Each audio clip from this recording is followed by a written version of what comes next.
Hello and welcome to unMadeGaming, guys. This is Wednesday. This is episode 2 of Blades in the Dark 6 and 20. And we are back again. As you can see, we are down one person right now. They'll be jumping in later. Fear not, little minions. But for us, we are here, ready to go, ready to start, ready to jump in, ready to put some blades in the dark, in and out of the dark, shake it all about, etc., etc. So to start us off, VideoStoreCowboy, who are you? What are you doing here? And why should anybody care? My name is Johnny. I run the Video Store Cowboy channel. I'm Video Store Cowboy on the social medias, and I am here to put the blades into the dark, or into you specifically. Gross. So I don't want that.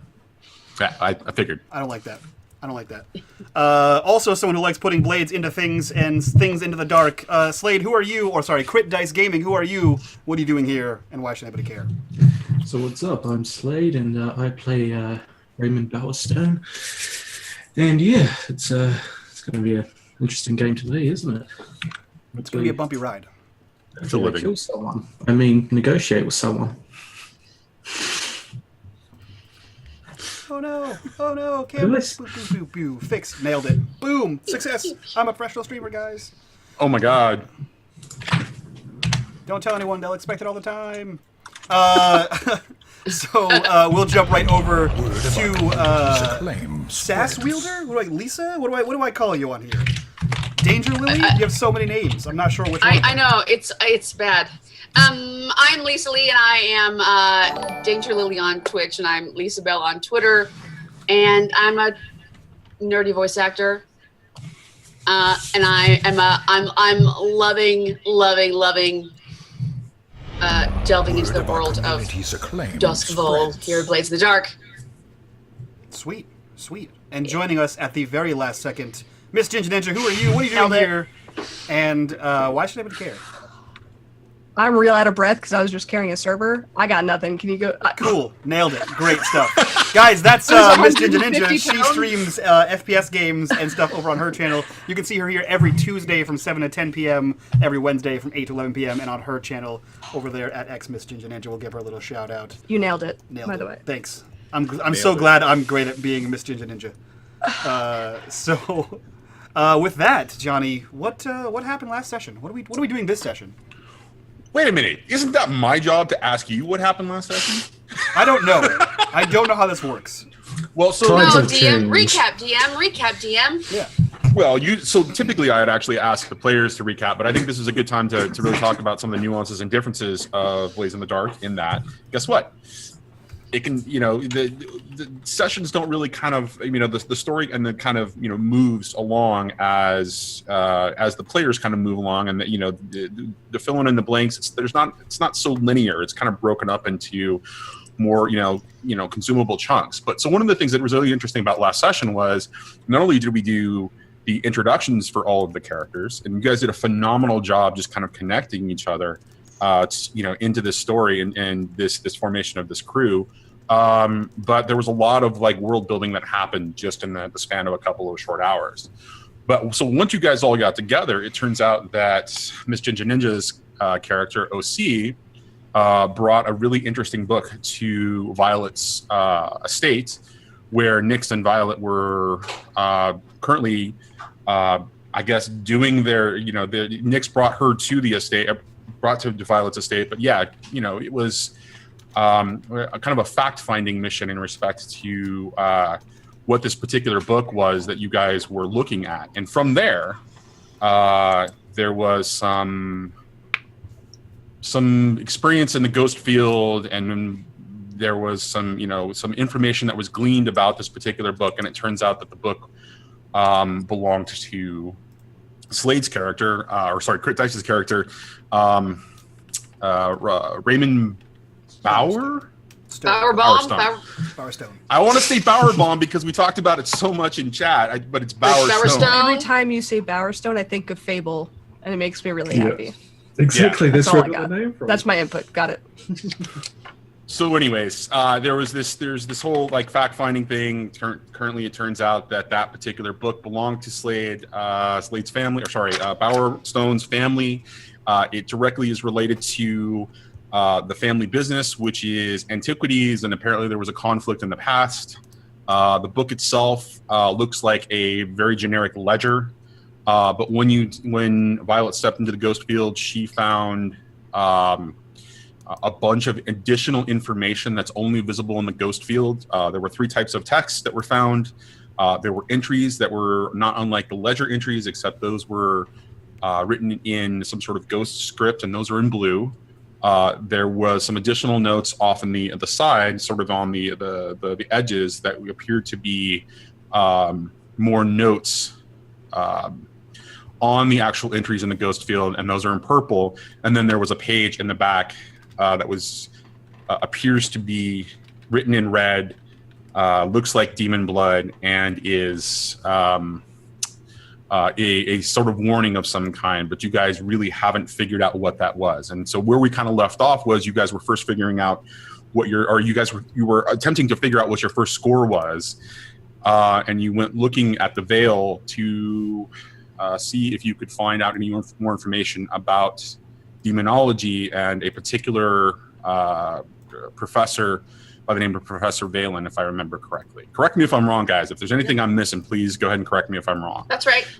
And so as you guys kind of went through and you talked to somebody, a student that was a student at the Charter Hall University who studied under Professor Valen. Trevor. He had, say what? Trevor, that is correct.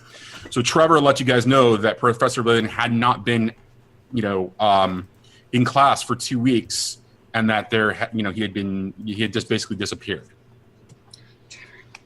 And so that's where we're kind of opening for this. And I believe we left it off with, this kind of sounds like your first score. You need to figure out where this Professor Valen is so that he can decipher this particular piece of text for you. So how do you guys want to approach this? I mean, what you don't have much information at this time, so it seems like this is a good opportunity to do some sort of fact finding, or what the book calls gathering information. Mm-hmm. Yes. And the question is how would you go about gathering that information? So what do we know off the bat about, is it Charter Hall University? Is that what it's called? Charter Hall University, and there is a particular school that focuses on the occult at Charter Hall. Let me double check that.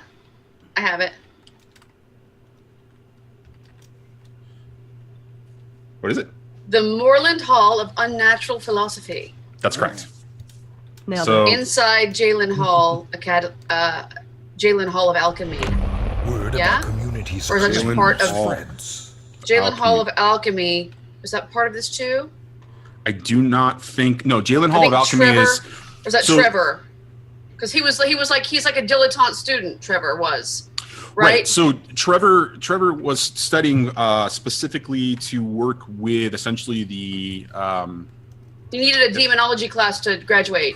Right, but he was working for Right. essentially so the Charter Hall is basically like a trade school in a lot of ways. They send students there from the trade organizations like the Sparkrights, or but in this particular case, Trevor was there to study at Jalen Hall of Alchemy, which deals with things like transmutation, pharmaceutical manufacturing, and void water filtration. But in this particular case, he was studying under Professor Valen, specifically for a basic class in demonology, basically how to recognize some very basic Demonology things about 101.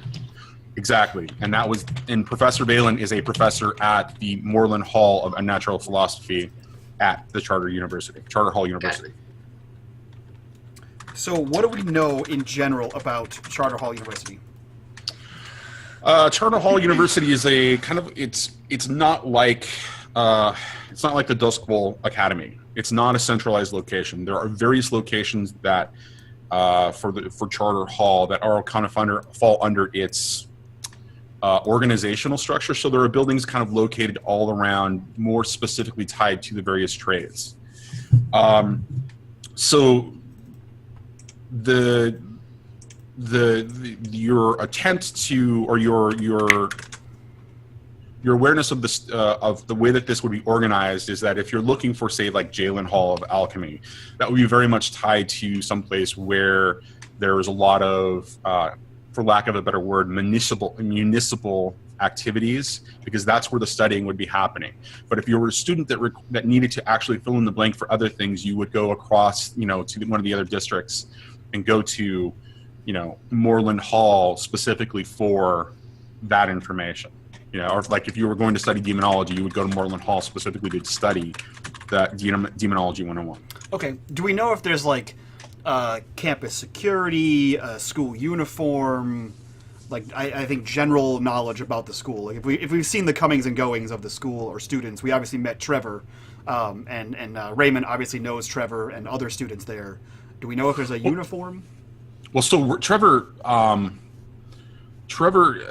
Reymond knows Trevor by spending time at the Vale. Right.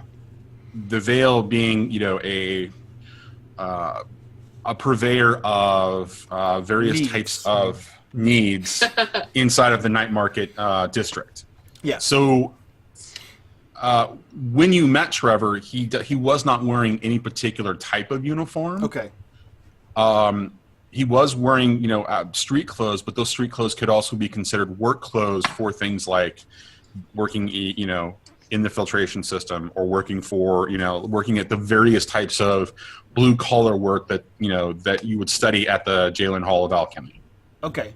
Cool. So I think if we're trying to figure out how we're going to approach this situation, I think what Nix would do is reach out to his underground network and see if, like, obviously there are kidnappers in the city. Obviously there are smugglers and whatever. He wants to reach out and get a feel for who would kidnap a professor, if anyone would be interested in killing a professor. Find out where he was kidnapped from. Yeah, if it was from where he lives, we have to go check out where he lives and see if we can find any clues there. Yeah, basically, if the streets are abuzz with someone bragging about or someone overhearing a conversation about a professor being kidnapped, and possibly by which crew. Okay, so which contacts would you be going for? Is there a particular friend or contact that you would want to be engaging with? So we have a crew. We have a gang that works for us, a gang of rooks, and they are spies and et cetera, et cetera. So I think I would have them like spider out throughout the city and just see what they hear. Like Sherlock Holmes' homeless network, and see if they hear, hanging out. Like one of them will be positioned inside of the Vale. One will be positioned in inside some other area of town that's common traffic for like Crow's. What is it called? Crow's Foot. A lot of gangs live there. That kind of thing. They're kind of scattered out through the city, trying to listen and hear what's going on. And I sent out a missive as soon as we heard this. So we'll see if I get Enjoy word your back. stay. Do you want to? So can you explain what you mean by that? Let me go. I sent a message to a courier friend of mine, one of the couriers in town, and I asked him, hold this up, open. If his network of couriers, running messages and answers or items back and forth, I asked that courier if he could locate him or his remains or knew of his whereabouts. I'd be much obliged. Did you get an actual response though? Because I have not yet gotten a response. Okay. From our. So yeah, you do not get a response from him directly about that. Not yet. No. Well, you do get +1 positions, because everyone gets +1 position. Because guys, we are at 14 out of 10 retweets. And so what that means, real quick, guys, if you look down the bottom left, right, and center of your screen, you'll see retweet, sub goal, and followers. Every time we hit those on-screen goals, everyone on screen, including the Dungeon Master himself or the Master of Sessions, will be gaining a free position. Which, Johnny, what does a free position mean? Free position. It affects your the circumstances of your action roll. So when you make an action roll, you can pile together the resource of your action or your whatever that is. So if you've got an action rating of say 4 in like skirmish, which is the typical skill or action that you would use for a fight. You are then asked, well, is this, what is the position of this? Is it controlled, risky, or desperate? In the case of an increase in your position, it means that if you were doing, say, a risky roll, you would increase it to desperate. Or sorry, you would increase it to controlled so that you would get a better result at the end of the day. Perfect. In my particular case, when I use them, if we agree that it's controlled, then I'll say, well, maybe I think it's going to go risky, and you can use yours to negatively affect. Right, exactly, the positioning. So, and if you guys would like to affect the game on a more one-to-one ratio, check out the Blades !Blades in the chat there. That is all of the new donation things for this game in particular. That's not D&D, and you can feel free to hit that donate button and donate for any of those amounts, and those are the things that you can do.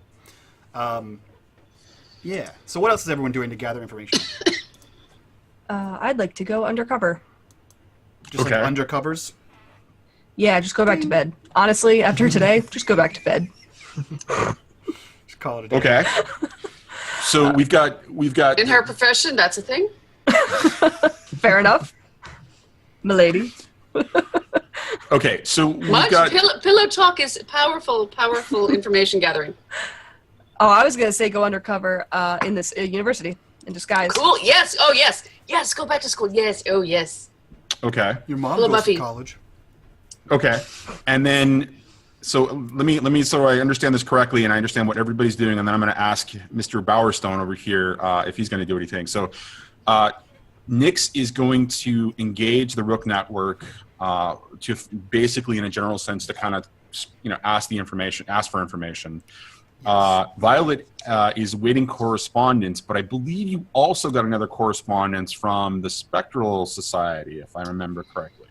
I did see that they had some activity going on in town, and so I reached out to them and wanted an audience with them, and they asked to meet. They said they were having a meeting that I could attend on Canal Street, at the Spirit Well on Canal Street.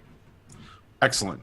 Now, OC, when you say you're going undercover at the university, so are you just generally going to blend in any of the particular universities, or is your target more specific? Are you going to essentially pretend to be a student and go to Moreland Hall to kind of find out more information about Professor Valen himself? How are you approaching this? She was going to go from more of a standpoint of trying to talk to other students and see if maybe she could find out if, I guess, like what type of a person he was, if there were any grudges, maybe talk to faculty, anything like that. And then if she could try to get into their records and find out where he lives. Just go straight to his house. Interesting. If she could. While she does that, can I give her... I'd like to give her... like a locket or a little magnifying glass that's imbued with like a spirit tracker. Like if she looks through that, she'll be able to see if his spirit has been messed with. There, like if he's dead, can I do that? Actually, you have that type of item? So Johnny, one question I was going to ask you, since we all knew each other beforehand, and our crew tag is that ghost, whatever the hell it is. Since OC is new, how does she get the ghost thing, and or what does it look like? Can it look like a giant orange? You are. It's a ritual. So you're talking about so let me go to the handle shadow. can have oranges carved on it. Mm-hmm. I just meant my spirit. Oh, sure. So ghost echoes, right? Right. Is that what you're talking about? Mm-hmm. Okay, so the text she of ghost wouldn't even echoes. need a tool, would she? Well, Go ahead, sorry. We can talk about that. But so Ghost Echoes reads as the following. From weird experiences or occult ritual, all crew members gain the ability to see and interact with ghostly structures, streets, and objects within the echo of Duskfall that exist within the ghost field. So essentially, there are two of you that have a strong connection, which would be Nyx and Violet. OC is being brought into this, and she's agreeing to work with you. Mm-hmm. And it seems like OC and Violet had a brief exchange that could be considered an agreement. right? I'm not talking a ghost contract. I'm just saying that they had a mutual agreement of, that they would share information. And the same thing happened between both OC and Bowerstone. And I believe there was a previous relationship between Violette and Bowerstone anyways. So I'm just going to say that from a crew perspective, it's a natural side effect of who's working with you. And as as you strengthen that, we can talk about the, more, and that as you strengthen that actually will get reinforced by, like crew advancement. So more special abilities and more, more examples of, the crew earning reputation and that kind of a thing. So the fact that you all have some sort of an agreement together, we're going to call that the formation of the crew. And mechanically speaking, that's how you would have access to the ghost echoes. So to answer Violet's question about the item, that seems like a very specific item and quite an incredibly powerful item. So if there's something that you have, like in your playbook's loadout, I definitely think that that's something that you could hand off. Whether she could actually use it, she'd probably have to attune to it. But that being said, if it's something that you want to look at, as a long-term project at some point during downtime or during free play and want to craft something like that, that's a very good opportunity to do that type of thing. Like opera glasses or something that she can see, so that I can lend her my side of the gift, because ghost echoes won't find a person. So I have full confidence that when she infiltrates that, she is totally going to get in there and learn whatever she can. So I want to help her out. And because if he's not alive, I want her to be able to know that too. So she's not chasing tails in circles. And if he's dead and people are telling her a story, she'll know. Well, sure, but yeah, so later on. The ghost. Well, yeah, exactly. So that's the kind of thing that you would.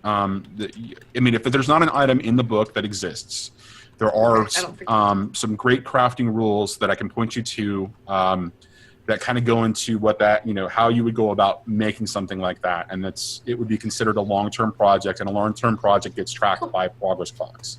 Okay, we'll talk about progress clocks in just a second. But yeah, that's something moving forward. Now, OC, for you, the ghost fields or the ghost, God, what is it called? Well, I was gonna ask, could she send, like, that guy that came out? Like, I could hear him. Could she? I'm sorry, I don't remember his name. He's Sturlock? Creepy ghost guy. Sturlock. He's actually a vampire. Yep. He's actually a vampire. Yeah, he's not a ghost. If you can talk to people in the Vale, though, can't you just have someone follow me and they can look and see? That's true. You could just be like, all right, like, this is your personal ghost friend. And then they can just talk to you. I don't need to know if he's there or not. They can get whatever information they need. Or is it like supernatural rules where the ghost can only go so far? Well, she could stand outside. If I send Cecil out with her?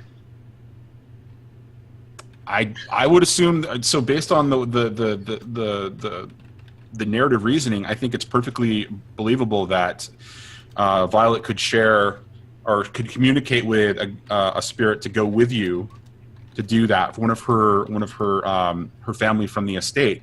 Here's the thing, though. It seems like, at least if I'm reading Ghost Echoes correctly, it's all about echoes of spectral energy. It's not about specific interaction with ghosts themselves or for spirits. Yeah.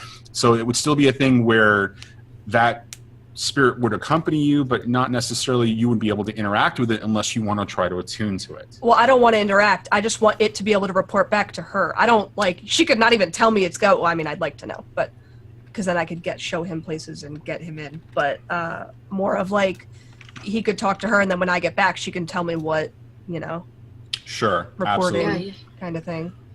Okay. I was going to try to check out his office. Try to say maybe I was his replacement and just kind of get some info there. Ask students, find out if there's a replacement for him, and then try to take that person's place. Okay, fair enough. All right, so before we get into the details and the meat and the potatoes of that, Mr. Bowerstone, do you have any idea what you'd like to do? So first off, he wants to go, to this academy, or wherever, but he wants to come off as the way that he wants to help fund it. So he's going to shout the faculty and whatnot, nice brunch and whatnot, so he can get the layout of where everything's going down, so he can find the officers, get to know them a little bit more, and then once he's got that all mapped out, he's gonna, under the cloth mask, Okay. go in there and find the place, find the office. Okay. So, wait a minute. So you're going to go to the same office that OC is attempting to go to, but from a different path. Is that correct? Yeah, basically. I'm gonna going be to get the layout. I'm going to get the This is She's gonna layout. be going to awesome. go to like student union, and he's going to go to like faculty. Oh no, I was going to go to faculty. I'm trying to like never mind. pretend I'm a teacher. I'm an idiot. We'll meet in the middle. Yep. Okay, so if based on the way that you guys are working, there might actually be an opportunity to do an assist or a group action or that kind of a thing. We can talk about that as well. So now that I understand what everybody wants to do, and this is pretty much a gathering, this is pretty much a score in and of itself, it sounds like. And here's why I think that. Because it sounds like you guys need to make some progress to figure out exactly what happened to Valen before you can actually make an attempt to either find him, acquire him, or what have you. So it sounds like an investigation. Am I hearing that correct? Yeah. Yeah, pretty much. Okay. So with that in mind, guess what, guys? We're actually going to roll this into an actual score. And with that, I'm going to have you guys go ahead and, let's see. Yeah, we're going to call the information, the whereabouts of Valen a score, and you guys are going to approach this all differently. So, first things first, we now need to talk about what it is that happens when you guys are executing this. It's called a plan. So we're going to drop you right into the action, but I need a general idea of the type of plan that how you guys want to approach this. If you look at the score documentation, there's planning and engagement. This seems like a social plan to me, which is you negotiate, bargain, or persuade to figure out what's going on. And what I need from each of you, or what I need from you to start this, is actually a social connection. One social is it one or four? What? I'm going to say one social connection that's going to help each of you in some way, shape, or form. So I just need, and then that allows me to roll the engagement roll, which we'll do, and go from there. So what I'm looking at here in the engagement rules, it says if we don't know the detail, we can gather information in some way to discover it. I think the detail we're trying to score is his location. Right. So, but that's what I mean is how do you approach this? So the way that each of you have described this, so initially I approached this as an information gathering thing, right? Where each of you were going to roll, but the more and more you guys described it, it sounded like a score in and of itself to me. There's particular activities that each of you are going to accomplish to get the result, which is actually the location of Valen or more information about Valen, whether he's dead, alive, or that kind of a thing. So it more sounds like that is the what's the word I'm looking for? That should be the reward, or that should be the actual score's intent is that piece of information. And you guys appear to all be approaching this from different angles, although OC's and Bowerstone's appear to be connected in a way. So. Does that make sense to you? Yeah. Or do you guys still think that this is actually just information gathering at this point? Because I'm okay with that's the case. It's both or either. The only problem I'm having is what would the social... I have no idea what the social connection be, because literally all the social connections are missing. They're all missing. We're trying to establish those right now. Well, you scared one of them away. So social connection, that's exactly it. Trevor is a perfect example of a social connection. Another social connection might be, Bowerstone's luncheon with somebody on the faculty actually happens to be, somebody that's like a family friend, or it's a close business associate, or it's somebody he's done business before, and that would be the entry point. And so we would start there with that connection as it filters back to the rest of you. Kind of a Okay. I wrote down here that I know Stefan, who's a demonologist okay. at at the Moreland Hall of Unnatural Philosophy. Like, I'm sure, like, we had, Nix and I had talked last game about, of course I would know someone if I have heavy duty spirit work to do at House Vale.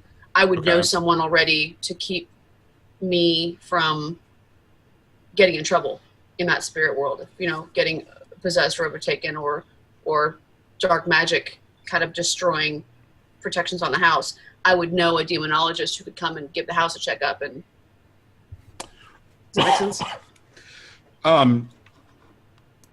Right. So yeah, I think that makes sense. But is it somebody that's specifically in your like a friend or foe kind of a situation, or is this somebody additional that you think you would actually want to build a relationship with? Like, you could, I mean, as a whisper, you would have connections to be able to do all kinds of things, and you would essentially broker with somebody else to come in and do other things that you necessarily don't feel comfortable doing or what have you. Would it be a business relationship, or would it be more of a personal relationship? I think a bit of both. I think that would start as a business, but it's got to be personal, because that's I would think that would be kind of intimate stuff. You're trusting someone to come into your home and work with demons or exorcise demons or handle demons. Right, but this isn't a situation like, this isn't real world, right? This isn't a situation where, if, you know, we're talking about, you know, something that's not commonplace. Demonology, spectral, you know, happenings, the spirit world, all of that is very commonplace here. So it wouldn't be a situation necessarily where it would just be expected to be personal, because it's such a common thing. There are people out there whose business, there are whispers out there whose business is specifically to serve as a medium or as a cleaner, you know, or like an exorcist or that kind of thing. Yeah. So, It's like the piano tuner. Exactly. It's definitely a situation where you wouldn't expect just to have that personal relationship or have built that relationship. Okay. So, I just need, I mean, if that one's fine, or, you know, something from Bowerstone's fine, I'm okay with either. I just need an entry point here so we can do this fortune roll, or sorry, this engagement roll. Bowerstone's already there. Let's do it, Bowerstone. Yeah.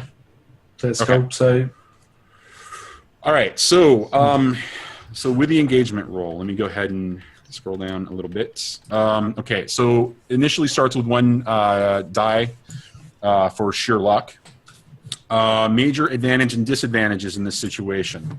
So there's a lot of plan detail to what you guys told me that you guys want to do.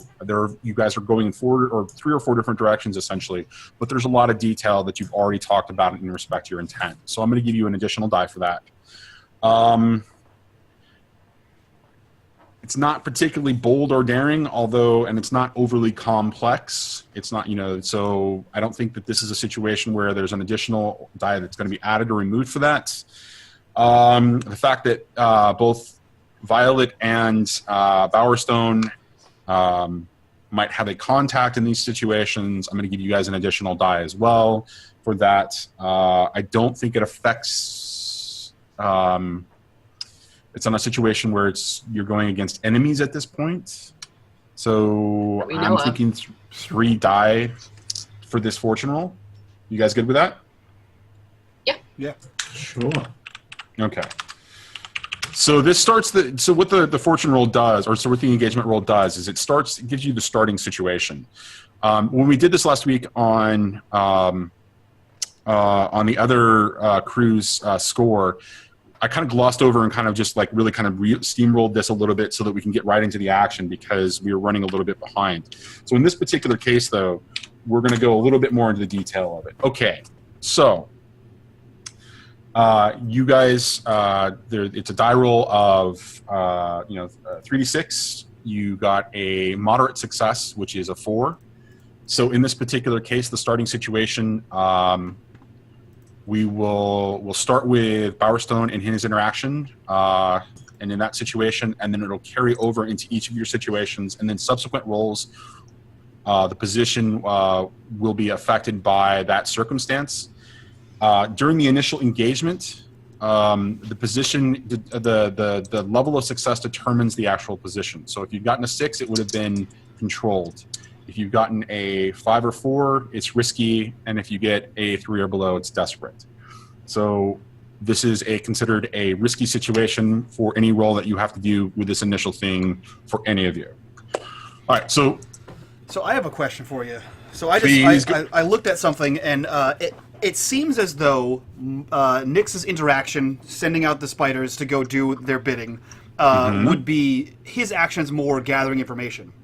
okay. Could I do a flashback where I'm gathering information? And I asked that because I have I have the Weaving the Web specialty for Spider, which if I successfully gather information for a score, we get +1 engagement die. Okay, so I'm not going to call that a flashback. Okay. I'm going to call that an information gathering, and we'll Okay. we'll leave that engagement roll as it stands. We'll do an additional 1 die, but I'm going to have you roll me something for that information gathering. Yeah, so Nyx is actually going to go out with his guys. Like, he's going to go out among them because, no one really knows who the hell he is. So he's Okay. going to go out amongst these people and ask questions and do the same thing. So I assume that would be like a consort role because he's trying to meet and glad hand people. You were absolutely correct. That would be a consort roll. Good stuff. I prefer being correct. So I just switched over the screen. I want to show you guys a couple things while we're getting ready to do this. So we've added 2 progress clocks into the game. And just to really kind of quickly gloss over what progress clocks are, progress clocks track long-term projects or track status in a situation or a score when there is some level of effort that is required more than just a single roll. So I've added 2 progress clocks, and you guys can see that. The first one is the demon text, which represents a long-term project around the text in the ledger that you guys found last week. And then the Valen information is specifically related to this score in acquiring the information about the whereabouts of Valen. Okay. So we will track the progress of each of those individually, and as when we tick things off, I will indicate the how that was actually determined. So, okay, so you were going to roll. You said a sway? Consort. Oh no, a consort. I'm sorry, Yeah. a consort. Yeah, so Okay. with Weaving the Web, I get +1 die to consort when gathering information for on a target for a score. So I'm gathering information on a target. The target is Velen. Okay. And the score is finding Velen. So to me, it doesn't seem like there's really any risk. Yeah, it doesn't seem like in it. respect to It position. seems like fairly controlled, low risk, all that. It seems like a pretty easy thing to do. I'm basically just putting my ears and eyes out there and talking to people and be like, oh yeah, no, I heard I heard that there was a professor that had gone missing. What is that about? Has anyone heard about that? Strange. Right. Who Right. knows what goes on at that school? The unusual, unusual philosophy? What a weird academy. Just trying to get like reactions and see if anyone's ever heard of that, if it's spreading around town, and then see if my guys kind of do the same thing. Okay, so then let's talk about effect. Given the fact that it's sort of a broad sending out of your guys, your rooks, essentially out into the districts proper. I'm assuming that you're targeting more of the Charter Hall University locations. So I think, since everyone seems to be going around Charter Hall, I think he's going to let that happen and not oversaturate the same area. Okay. But he would probably frequent places like the Vale.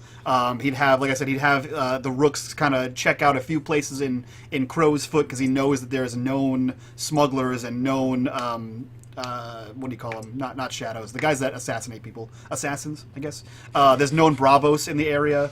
Okay. He knows where there's like a congregation of different gangs that might have something to do with this, so he's gonna like send one of his minions over there to find out. Like, oh, I was talking to this one guy and he said there was a professor missing. Wait a minute. Are you saying that? Okay. Let me see if I understand this correctly. Because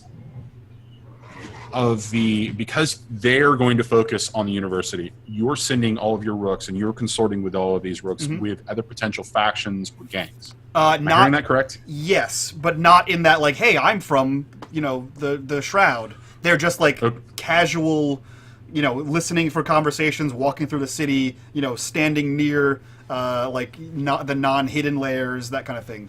Because they essentially look like homeless people. So there could be a risk in that.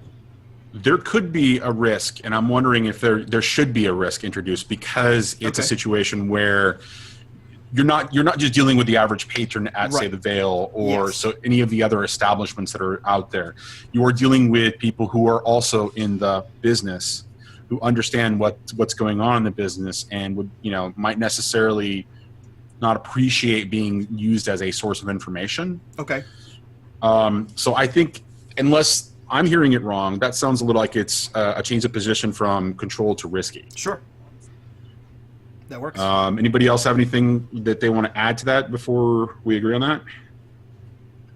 Nope, all good. Sounds good to me. Okay, so then the effect, initially I was going to say that the effect would be limited because you're just kind of broadcasting out, but because the position is risky, I think normal or standard seems like a better effect that you would get from it. Okay. Unless you think of another means. I mean, because the risk factor means that you might actually, to me at least, might stumble onto something a little bit more interesting. Yeah. Right. Yeah, that makes sense. So we're going to do risky and normal? Risky and normal, and then you get an additional die, right, for a consort. Yeah. So how does using a cohort work? Our gang, how does that work? I actually have not read those rules, so let's go ahead and take a look at that real quick. Cool. It says when you send a cohort to achieve a goal, roll their quality to see how it goes.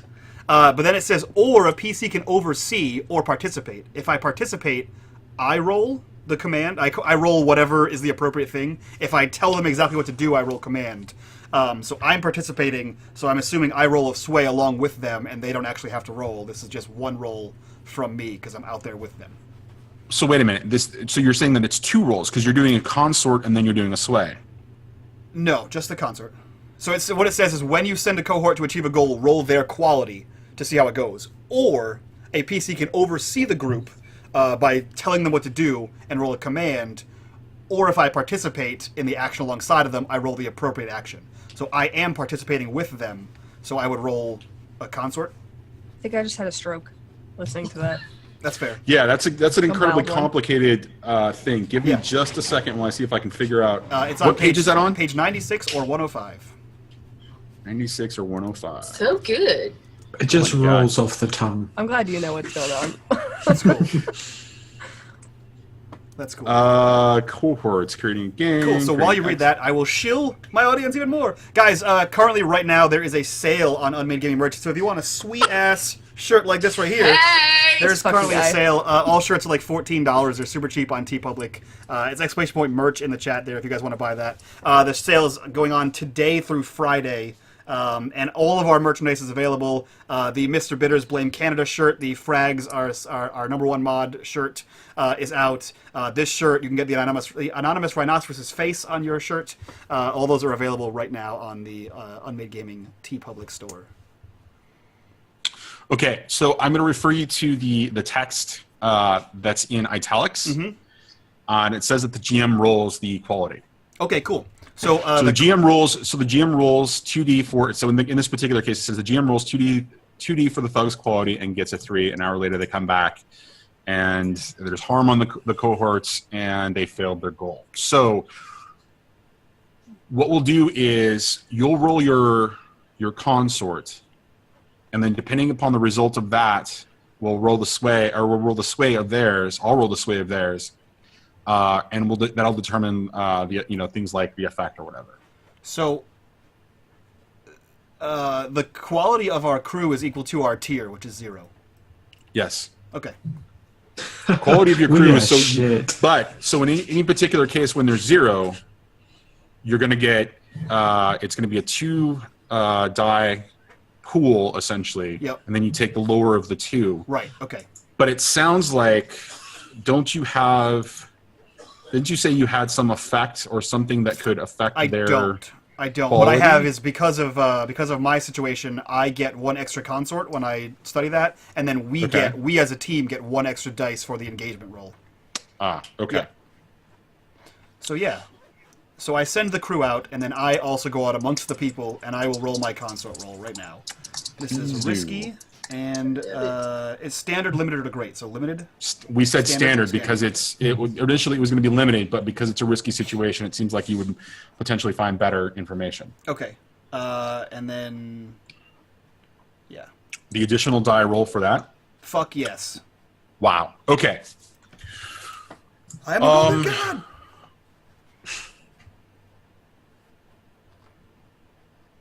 Gangbusters.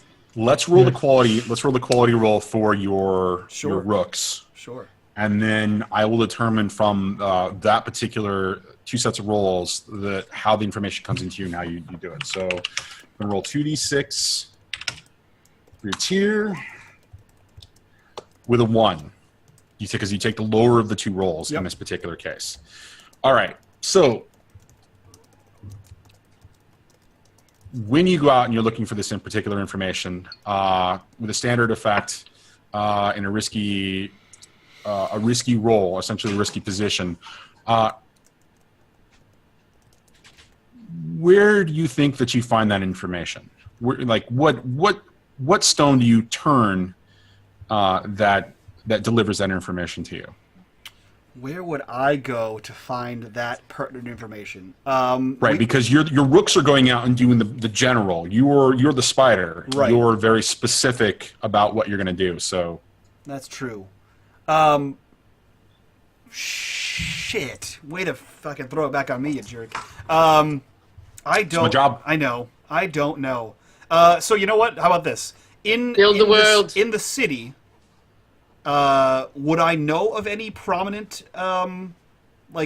kidnappers?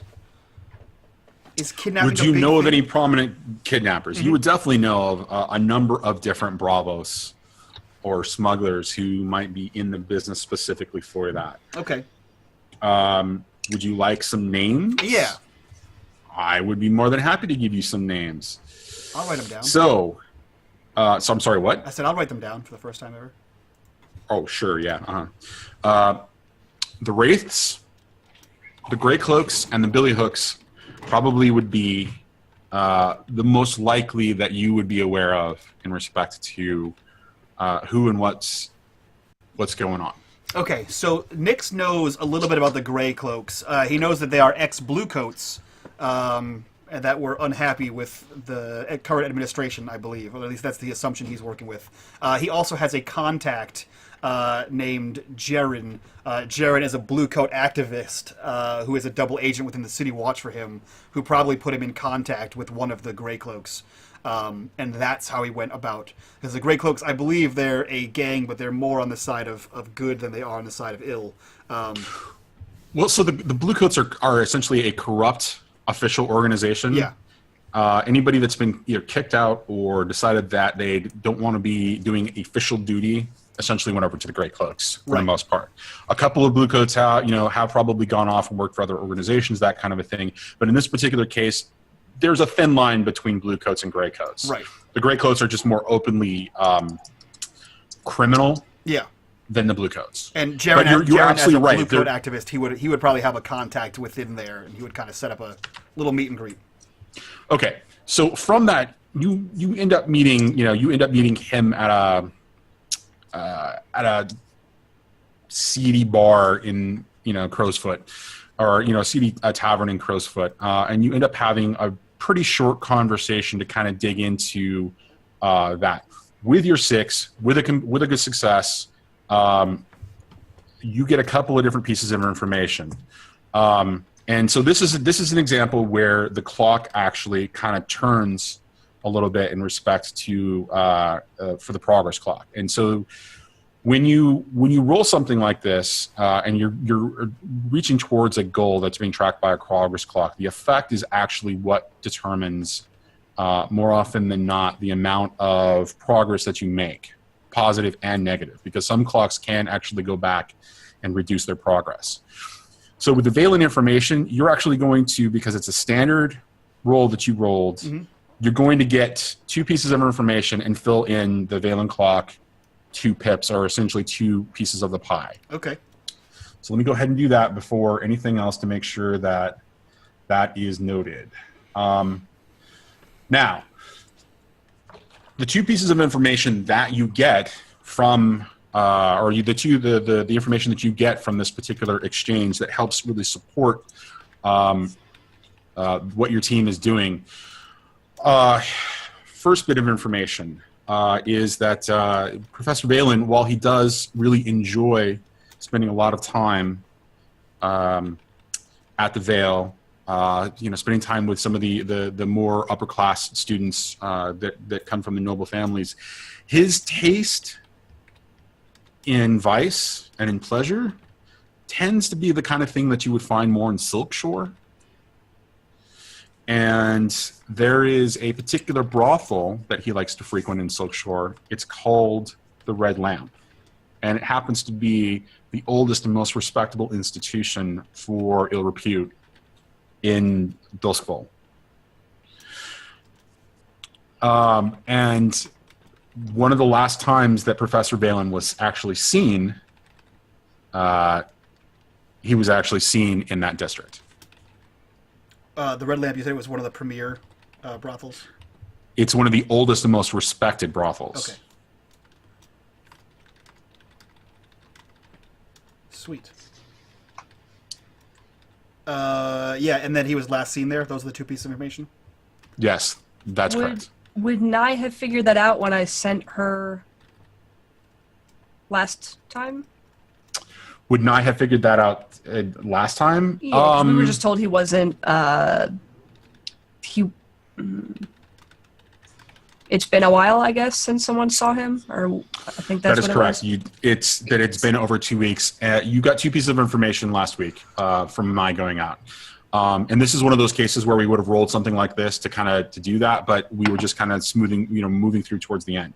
The two pieces of information that I remember that you guys got last week was first that he hadn't been seen in at least 2 weeks, and that purveyors of knowledge in demonology were disappearing left and right. Okay. So that it was a common situation that demonologists or educators or anybody with that type of information or in that practice potentially seem to be disappearing. Yeah, because you sent what's her name? Nye. You sent Nye. Nye in the Vale to talk to people. One No, bar outside of. we were in the Vale, and I asked her to go talk to people around, I got like to spread the word, to ask. So could I send her to this? While we do our mission, could I send her separately to go to that brothel? Do you have more girls there that are yours too? That might be helpful. Yeah. Okay, so given all the information that you guys have right now so far, this is a perfect opportunity where you can change the scope of your score or do more information gathering before you actually get to the point of your score, right? Because it sounds like you're getting a little bit more detail based on the progress clock. So the scope or direction of the score would change. So there may still be valuable information that can be gathered from the efforts of both what Bowerstone and OC want to do. And there may be an opportunity for more information from what Violette was talking about in respect to the meeting down on Canal Street.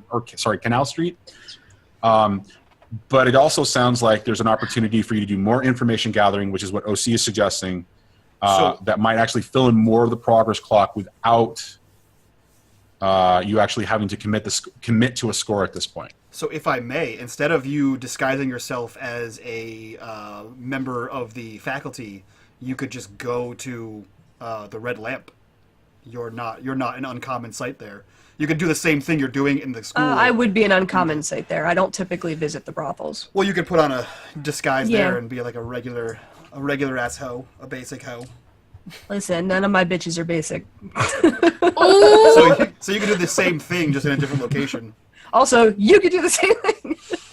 I can't disguise. Throw a wig on you. Yeah, that's true. Course it up, Nix. Course it up. Tuck it in. Okay, so it sounds like the scope of the score is changing. So we're taking a step back. I'm going to let that engagement roll stay, but we're going to add that extra die from that came as a result of Nix's effort. So we'll roll that once you guys figure out what the actual score is. Okay. And if enough changes, then we'll revisit the engagement roll and start with an entirely new scope and score and all that, all kinds of stuff. And we'll start again with the planning, with a new phase of planning and an engagement roll. So now I'm throwing it out to you guys. So it sounds like OC is going to do something next, and that's have Nye go off and engage at the red lamp. Is that what I'm hearing? If I'm not going to go undercover in the office. Well, that's entirely up to you. I'm just trying to. Is your character going to go in his office, which is what I was going to do, or go into the records to find out where he lives? Because that's pretty much, I was hoping for that and to ask around for faculty-wise. Yeah, so he'll get to know the faculty and the layout and probably speak, just with the head people so he can legitimately, boss his way through those doors and find information. So he probably would end up going into the office. Okay. So yeah, OC is down for whatever the team wants. As long as, especially if it involves drinking and nightclubs. And visiting her girls anyway, like doing her rounds of making sure everyone's okay. So why not? So she'll go, she probably won't go undercover. Okay. And she will be doing what then? Just and I'm escorting going to Nye. Okay. You're going to be escorting Nye to the Red Lamp? Is that what I'm hearing? In Silk Shore? Mm-hmm. Okay. Can I add the owner of the establishment as well? Because I don't have a neutral, a friend other than Nye. Well, you get one friend and one enemy. Okay. I mean, you would assume at least that I know the person. You don't have to be friendly, but, Well, so you could do some information. You could do an information gathering, or you could do a roll here to find out more information about the Red Lamp. And that we can call that info gathering. If you want to get engaged directly with the owner of the Red Lamp or whoever runs the Red Lamp, that would be a situation where it's almost like a target for a score, finding out more information. Like it's a social engagement type of score. So again, I'm okay if you want to find out more information before you make a decision, or we can go directly into a score in that respect.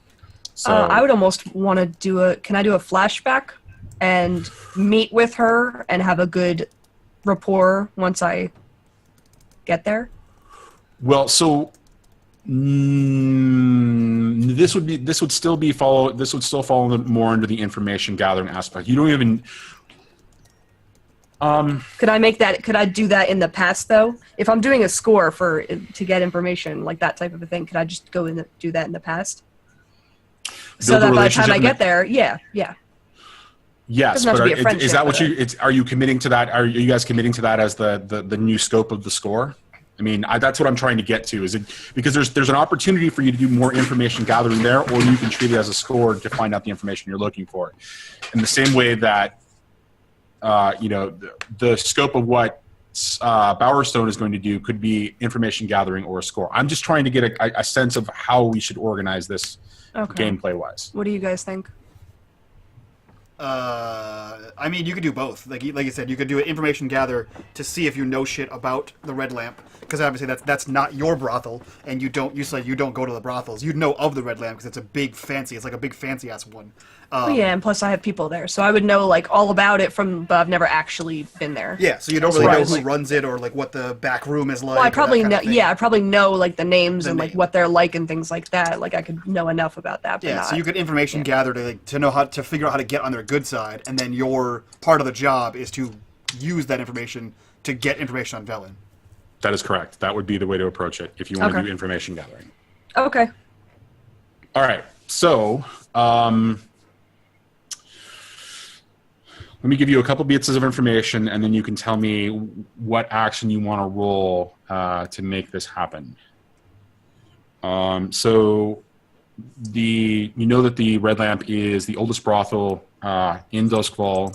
You know that it's well respected. You know that Silk Shore is essentially for lack of a better word, Red Lamp district. It's very much where pleasure and vice and things are purveyors of of unusual pleasures you would find. The Vale happens to serve a very diverse clientele, but their clientele is also very discreet, and it's in a particular area where it's all about merchants and that kind of a thing. So there's a lot of in and out traffic. You would find more regulars in Silk Shore. You would find more regular establishments that had a very particular regular clientele, so more established, more community, or how, for lack of a better word, but just a more close-knit group of, essentially individuals who would go to particular establishments. Okay. In this particular case, the Red Lamp, being one of the oldest locations in the district, also happens to serve, for the most part, mostly nobles. You would know that. And then in this particular case, Madame Teslin would be the madam, or the purveyor, the person who is responsible for running this here. So with that little bits of information in mind, how do you want to do this information gathering? Because those are all the facts. Now it's time for you to kind of figure out the details that you want out of those facts, or more about what the situation. I guess she would want to know if she knows any of the regulars, if they do visit other places, or the girls, have ever mentioned to anyone that would be important to talk to when I go there. Anyone who may go to the university or know him, or anyone else, because since they're all the students are nobles, or highborn, whatever. It'd probably be pretty easy to pick out people who still wear their work uniforms to. Correct. Okay. So how do you want to do this action-wise? Is this something where you're going to show up yourself, or have somebody survey it, and essentially you're doing that role? Or is this sort of a consort where you're having a personal interaction with somebody or multiple somebodies to get this information? Or are you commanding your little network of, courtesans? So this is before I go there, right? This is correct. This is all about more information gathering about before you walk into this situation. Yeah, I would command Nye to pick the best people there and the most discreet and trustworthy people, maybe like 2 or 3 people, girls, okay, and have them go and, scope it out for until the point that we're at. Okay. So why don't you go ahead and roll that command roll? Okay. And it is going to be controlled, I'm assuming, because it's not... Yeah, they're mostly listening. Yeah, I don't think this is a risky situation, because the information gathering is, to some degree, very... what's the word I'm looking for? Non-threatening, essentially. Yeah. Okay. And then standard effect? I don't know. What does the table think? Because I could go either standard or limited in this particular case. For the information gathered? Yes. Is that what we're talking about? That's correct. Might be limited, because it's just... Yeah, I would agree with limited. Because all we have to go on is that he was last seen there. And there's a lot of factors like, does he talk to the girls about things like that? Did anyone Well, see he him? doesn't have to. It could be... We already know that people in his circle, because it's, they're... disappearing. Are there. Plus, I guess it could be somewhat assumed that people who dabble in this type of research do favor that kind of establishment. Yes. So it's kind of like his inner circle. It could be. You know what I mean? So I think, even if you find out 2 names, that's 2 more than we had before. Well, sure. So but let me ask you this. Let's take a step back for a second and talk about what it is, the information that you're going after. It sounded like you were looking for the correct approach to engage the proprietor of this particular establishment about Professor Valen. Are you changing the scope to say that this is you're looking for information specifically about Valen? No, but just if anyone would know him. It's more of like, who do I talk to when I get there? Do I talk to the owner, or do I talk to people, people who go there? So yeah, then we're definitely going to call it limited. Okay. because with that intent in mind, it definitely is going to have an effect on the progress clock for the information that you're looking for. Okay, that's fine. All right. So it's limited. So it's controlled, limited, and then are you going to push yourself? Does anybody want to throw an assist? I mean, so would any of the information I received be able to assist her? You've already assisted her by pointing her in the right direction. Okay, that's what I thought as well. Yeah, so it's the kind of thing where and in this particular case, it would almost be stretching it if help was to come from you. But if Bowerstone or Violet want to provide help, then I think that it's an opportunity where it's a no stress additional die here. I think it might make sense if Bowerstone did, just because he's a noble and he could put in a good word for, I'm friends with the whatever who, the woman who I don't want to say controls these women, but yeah, right. Yeah. Okay, that's perfectly fine. So go ahead and add an extra die for that. Put in a good word. She makes a mean cordon bleu. Cup of tea? What? Wait a minute. Okay, so you didn't Did I roll an hit it additional wrong? die in there. But go ahead and roll it. But that's we're going to keep that roll. Now you're just trying to figure out if you've got a crit or not. So do I click what? So normally when you just get roll 1d6. so normally when you get a bonus die, at the end it says bonus die, just increase it by 1. Okay, hold on. In the future. I just rolled a random, yeah. Yeah, so the highest number carries over. It's a 6. That's a complete success. Yeah, guys. The effect was limited, but you did progress the progress clock. And you would definitely talk to, let's see, let me go back to her. Her name is Madame Teslin. You would definitely talk to her because she would be the person who knows all of the clients. She's incredibly personable. It would be a situation where anybody walking in the door, she would be engaging with them. And your girls tell you after working for her that she's the kind of madam who spends an incredible amount of time making sure that people aren't up to no good or hurting her girls.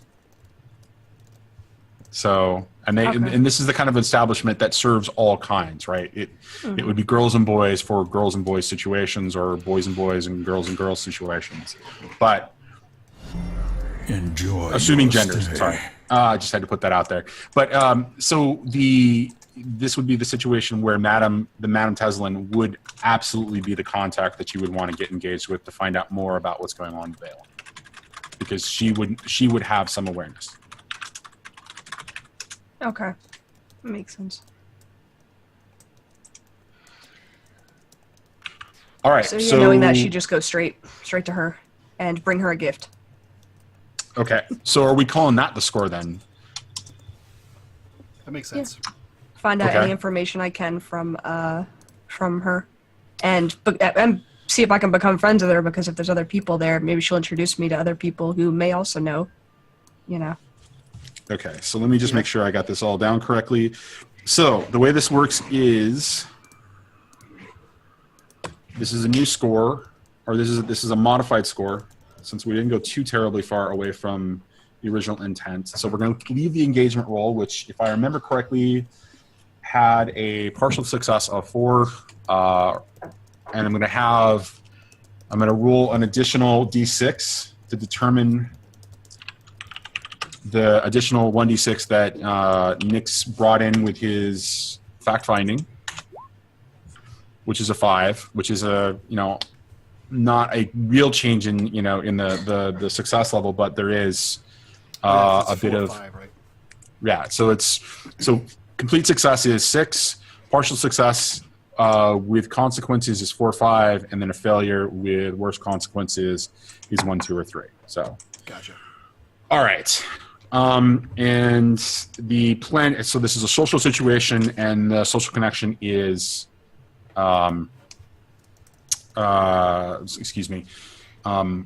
a social connection is Madame Teslin is who you need to actually engage with. So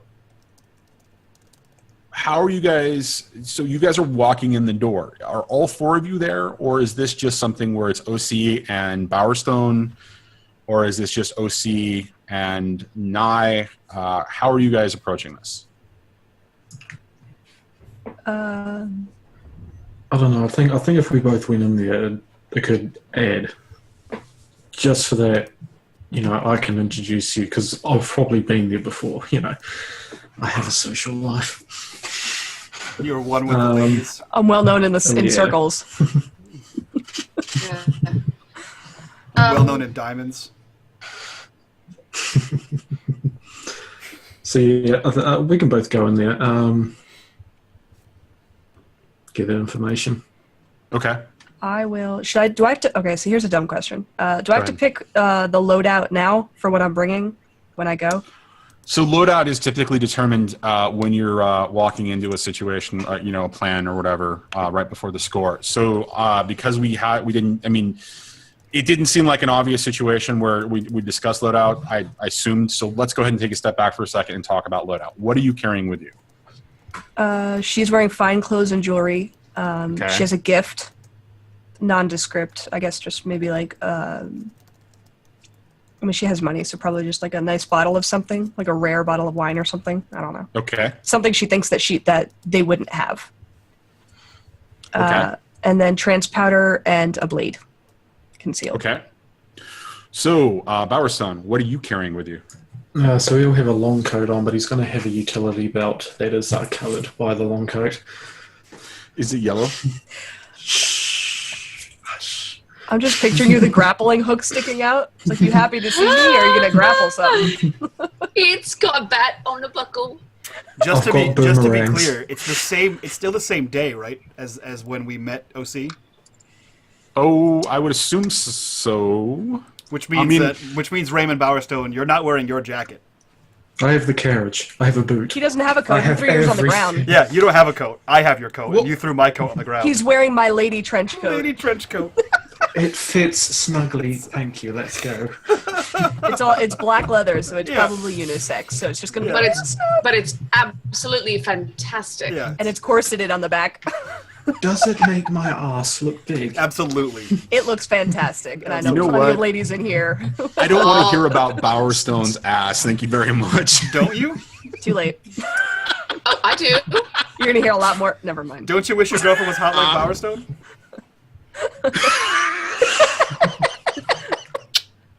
Okay, so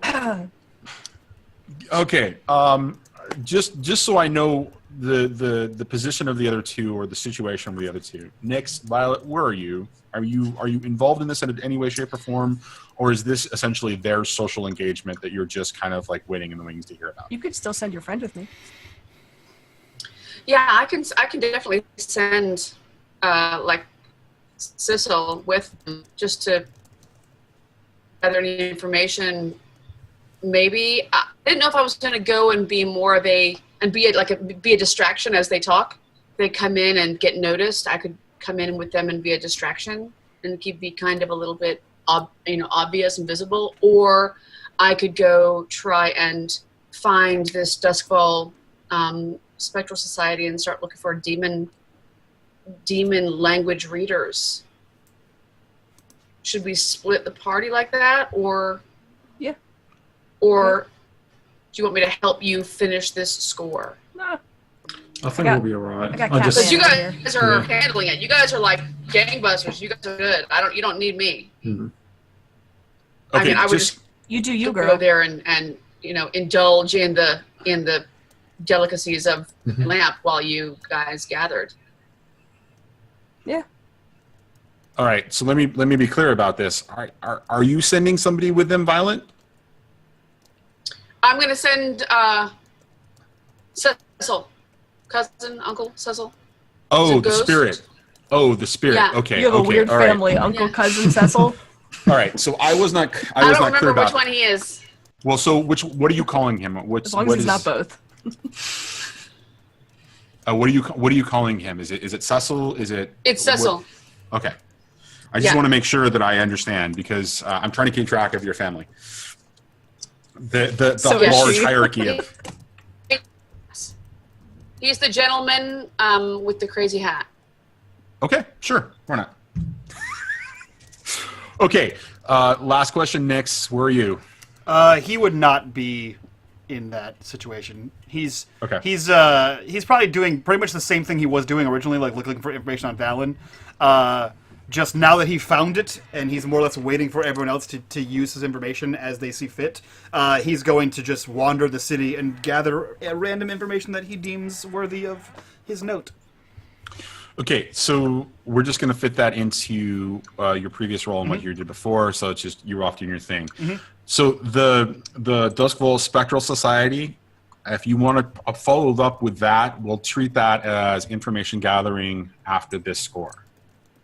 And maybe it's a part of Downtime where you're working on the demon tax as a long-term project or what have you. But we'll treat that as something that happens after the score.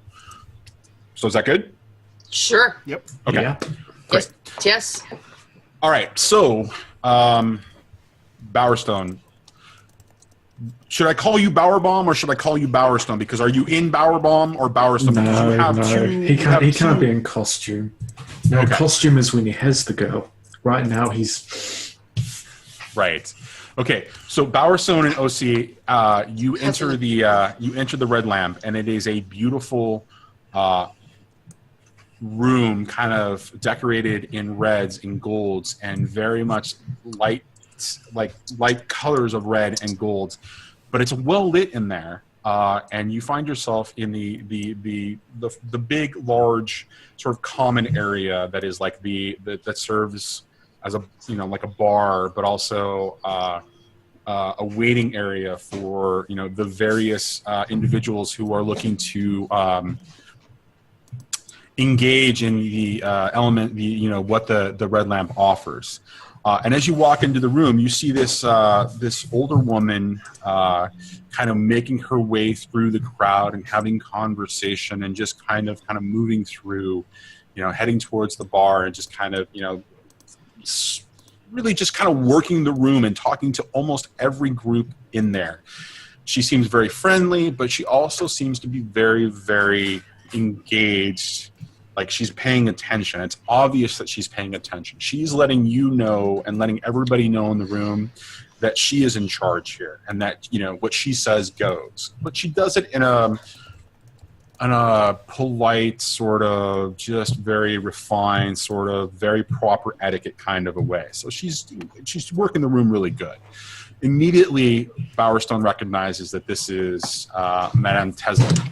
And Madame Teslin and him have had a couple interactions in the past, him being a nobleman, him having frequented Silkshore a number of times. This happens to be one of the places that he has visited before.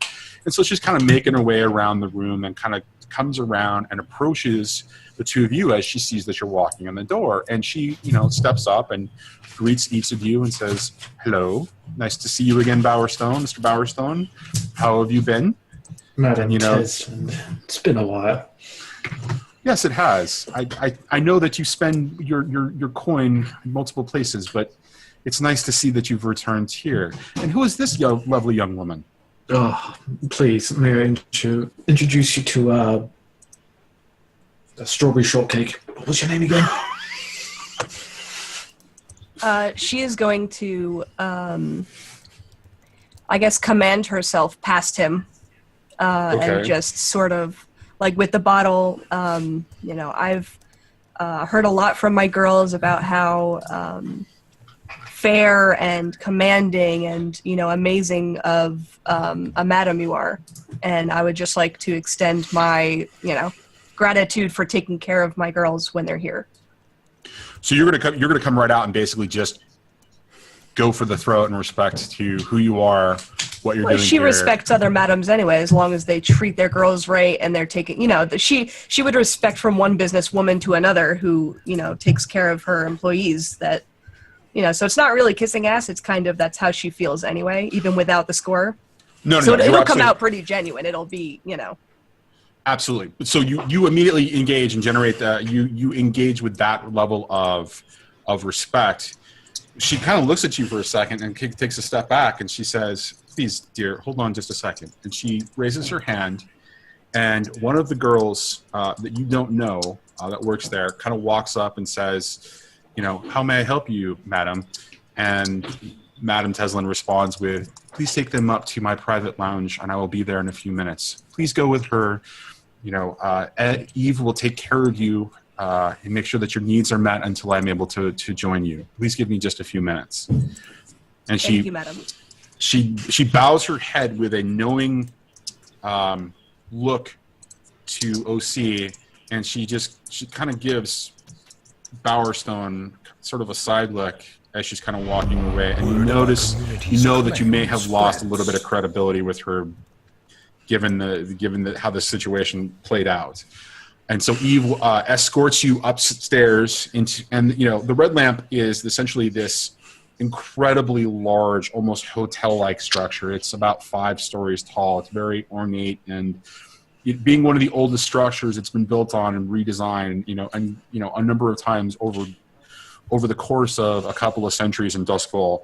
But it is one of those bright shining points because there are lamps in every room, and there are shades that are, closed on each window, but there are lights that are shining out. And in the darkness of Duskfall, that says something stands out as bright, even in the rain.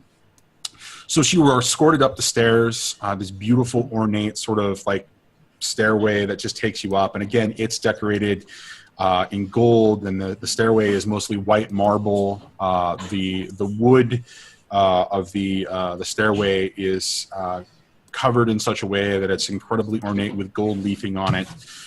And she takes you upstairs and escorts you down a corner and off into a room off to the side. And when you enter this room, it is clearly not just a lounge. It is very much her private, it is Madame Teslin's private greeting room where she does her business, where there's a desk off to the side, and more of a writing desk kind of a thing than it is a full desk where you would she would sit behind.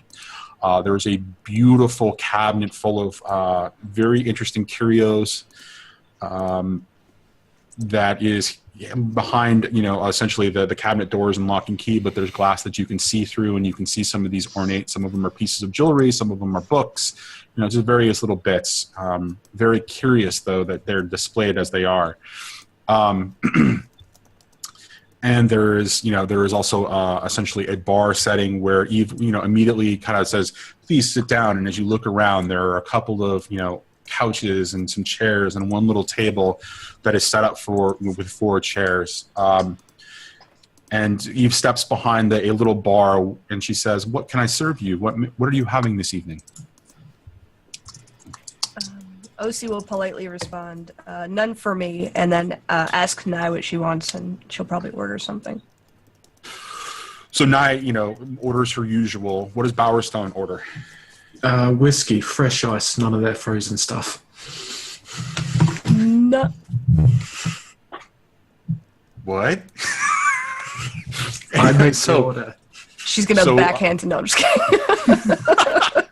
Don't embarrass me. Eve politely makes Nye's drink and then serves Bowerstone over the rocks, which is completely blasphemy when it comes to whiskey, but that's just me. And she says, "Okay, thank you. Give me just a second. I will wait outside the door until Madame Teslin is here so that you are not disturbed." And the door closes as she steps out. I haven't been here in a few months. That's quite nice. So has Bowerstone been in this room before? It probably has. If we could have a flashback.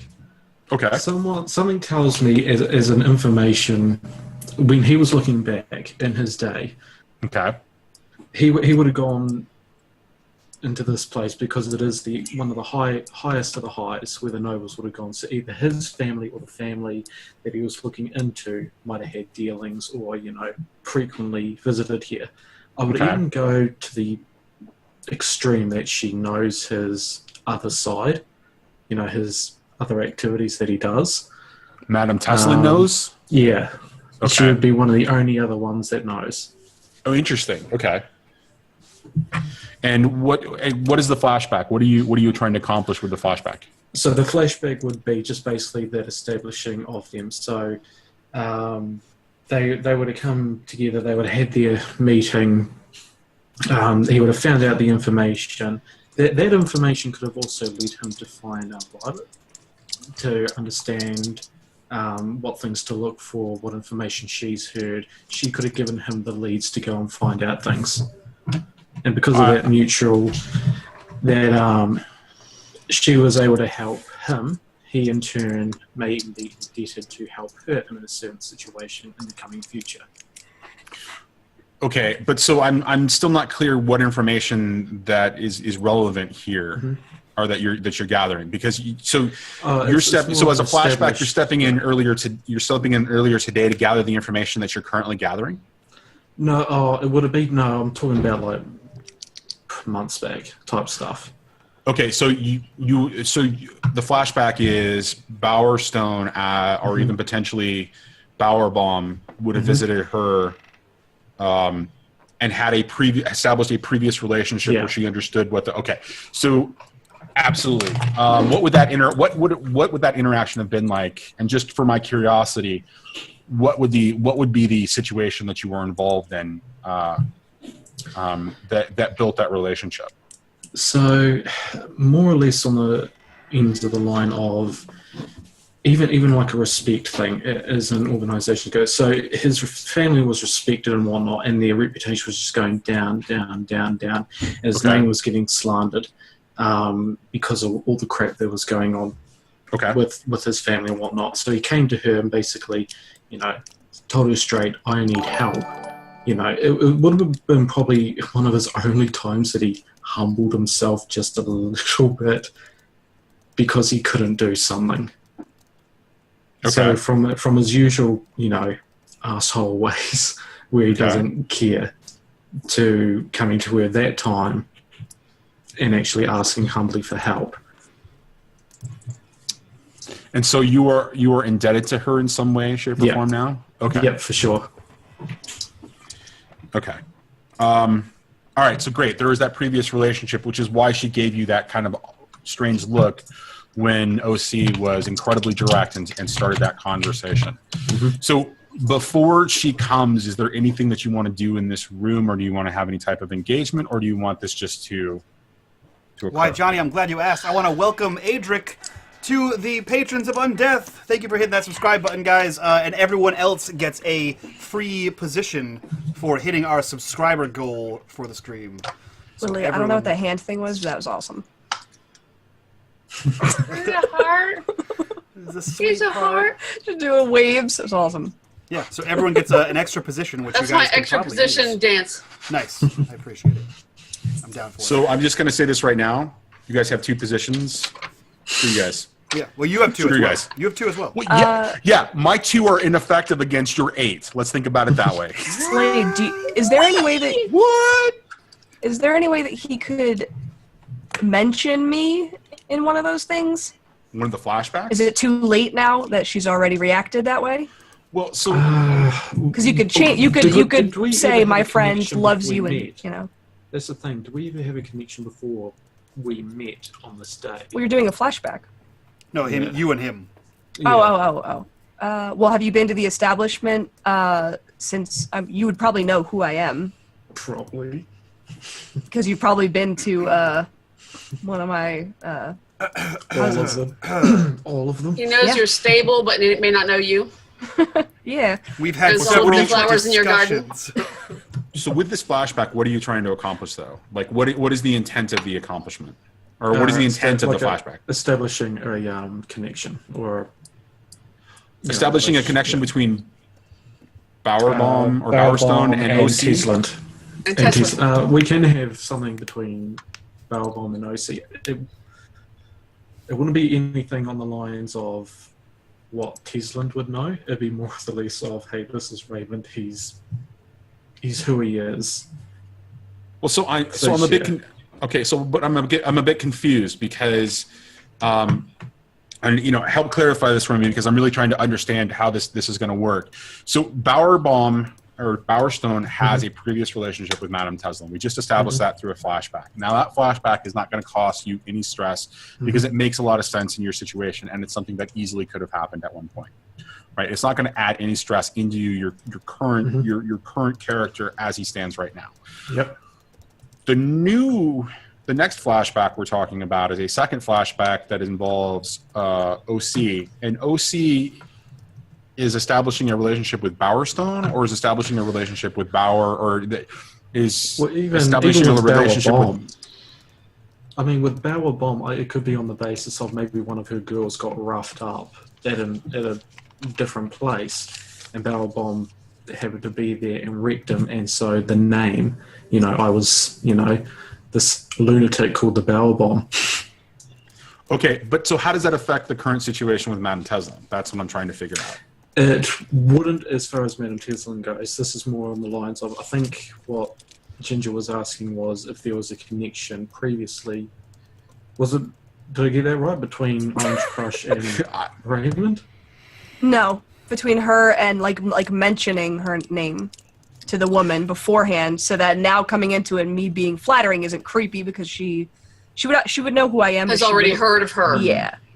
So a reputation establishing for who OC is. So, like she so also now she takes can put care a of her face girls. to the name. Yeah. She also takes care of her, girls and whatever. So then maybe she would at least. Okay, it wouldn't be so awkward me complimenting her. Okay, fair enough. No, let you burn there. So there's now let's just let it burn. Nope. No. So there's a modification to the situation here, and I think that's perfectly fine. And in fact, that makes a lot of sense.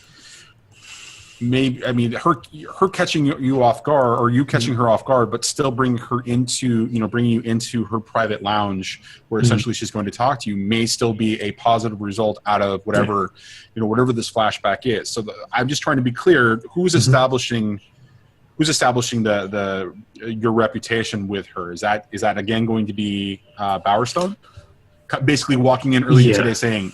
It will be. Okay. So with that...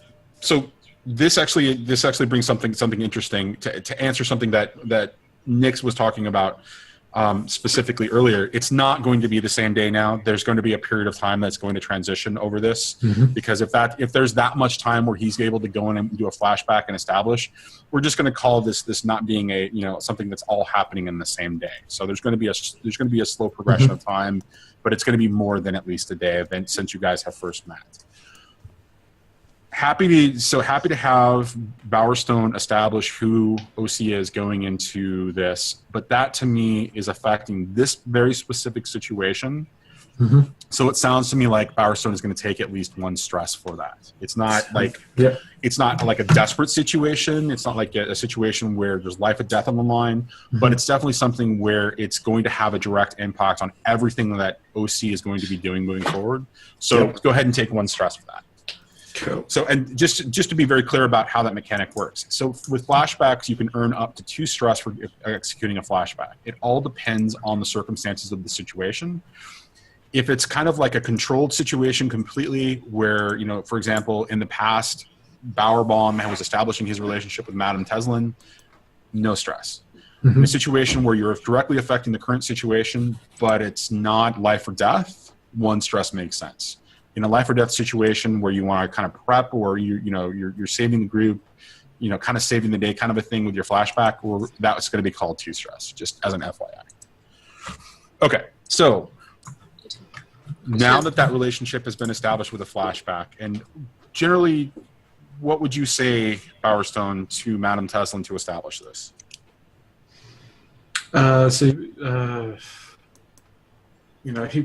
He probably cockily could go along and just basically lift off his favorite brothels and who they're run by. So Madame Teslin, obviously the first, and then he'd start rambling off Orange Crush, he'd put, second or third, and just start listing them off. Okay. But he'd go into detail as basically, so this is what this establishment has, and this is the way they do things, and, this is what she's like, and, she treats her girls well. Right. Okay. But so how did that conversation start? I mean, are you just the kind of guy that's going to walk in, is Bowerstone the kind of guy that's just going to walk in and start having a conversation with Madame Teslin, having a drink and saying, well, I frequent the Vale and I frequent, this place and I frequent this place and I frequent this place. I think so. When she helped him out, I would say it wouldn't have just been a one-time off. Oh, no. Sure. Absolutely. Yeah. Because, he would have seen her not many times, but probably like 2-3 times. And, when drinks get involved and stuff like that, he probably just rambles about a whole lot of crap and stuff like that. And the filter would be gone and he would just be talking and listing and all types of stuff. Ah, okay. Fair enough. Makes a lot of sense now. Now I understand the context of which you're doing that. Okay. So, flashback. You doing that earlier in the day, the conversation happened, you sobered up, you met up with OC, we're in the current situation with the score here. You guys are sitting in this room, Eve is outside, Naya is currently enjoying her drinks, Bowerstone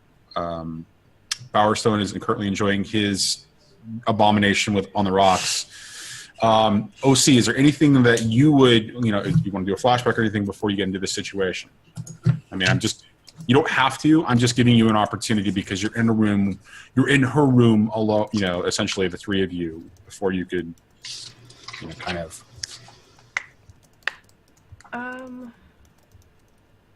No, I think she's anxious to see what's gonna happen. Okay, fair enough. So with that in mind, you all are just kind of taking in the room and having small, conversation when the door opens and she kind of swoops in and says, "Thank you, Eve. You can go now." And the door closes and she locks it. And immediately she transitions from the accommodating, gracious, yet commanding host to taking complete control of the room. Her attitude and demeanor change so that she's a little bit more serious. She comes into the room, kind of sits down opposite the three of you on the couch that is across the little table that's kind of there between the two couches, and she looks at you directly, OC, and says, "Well, that was quite an unusual way to introduce yourself. A little more direct than I was expecting. What do I owe the pleasure of Orange Crush?" She will say, "I apologize. I didn't mean any offense. I understand that this is your establishment. I guess I am used to my usual way of commanding a room. Obviously, I didn't mean any offense. I just thought I would stop by. I have never been here. I hear about it all the time. Your place is beautiful. It's well run." And say that she does have business to attend to, but that she has been meaning to stop by. Well, that's really nice of you to say, actually. And she, I do appreciate it. And she kind of glows a little bit as she gets this a bit of recognition from you. Madame Teslin would definitely be one of the top, essentially, birds in the pecking order of the hierarchy of pleasure purveyors. In fact, she would be somebody that you would go to help, serve your vice in downtime if that was your kind of thing. So she takes that all in, and she kind of glows a little bit, and she says, "Well, that's really nice. Thank you very much. I do appreciate the extension of mutual respect. I do know a couple of your girls that work for me. I've heard other good things about you. Mr. Bowerstone has vouched for you in the past, and he and I have a special relationship. But you speak of business. Of what business can I help you with?" And she looks a little cautious when she says that. Nothing pertaining to your establishment. I was wondering if you had any information on a friend that has gone missing. There's a lot of people that go missing in this town. I think that, as ladies who work on this particular business, we recognize the circumstances with which people can vanish. Of whom do you speak, and what are you looking for specifically? A good colleague, Professor Valen, has gone missing, and we are trying to get information. I have spoken to my girls. They haven't seen him in 2 weeks. He is quite the regular, so it's very odd He's an odd character, but it's very out of character for him to just disappear, and we're worried.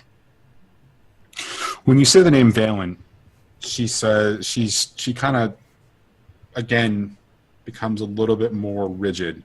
Her demeanor changes where she sits up a little straighter. Her face gets a little, more frozen. The look of appreciation and mutual respect is there. It shows in her face, but you notice that her eyes harden a little bit in respect to her intent, as if somebody was smiling, but the smile didn't reach her face, kind of a situation. Mm-hmm. And she says, "Do you speak of Horatio Valen, the professor at Charter Hall University?" Yes, I do. I understand that he runs with a very particular crowd who I also cater to. Sure.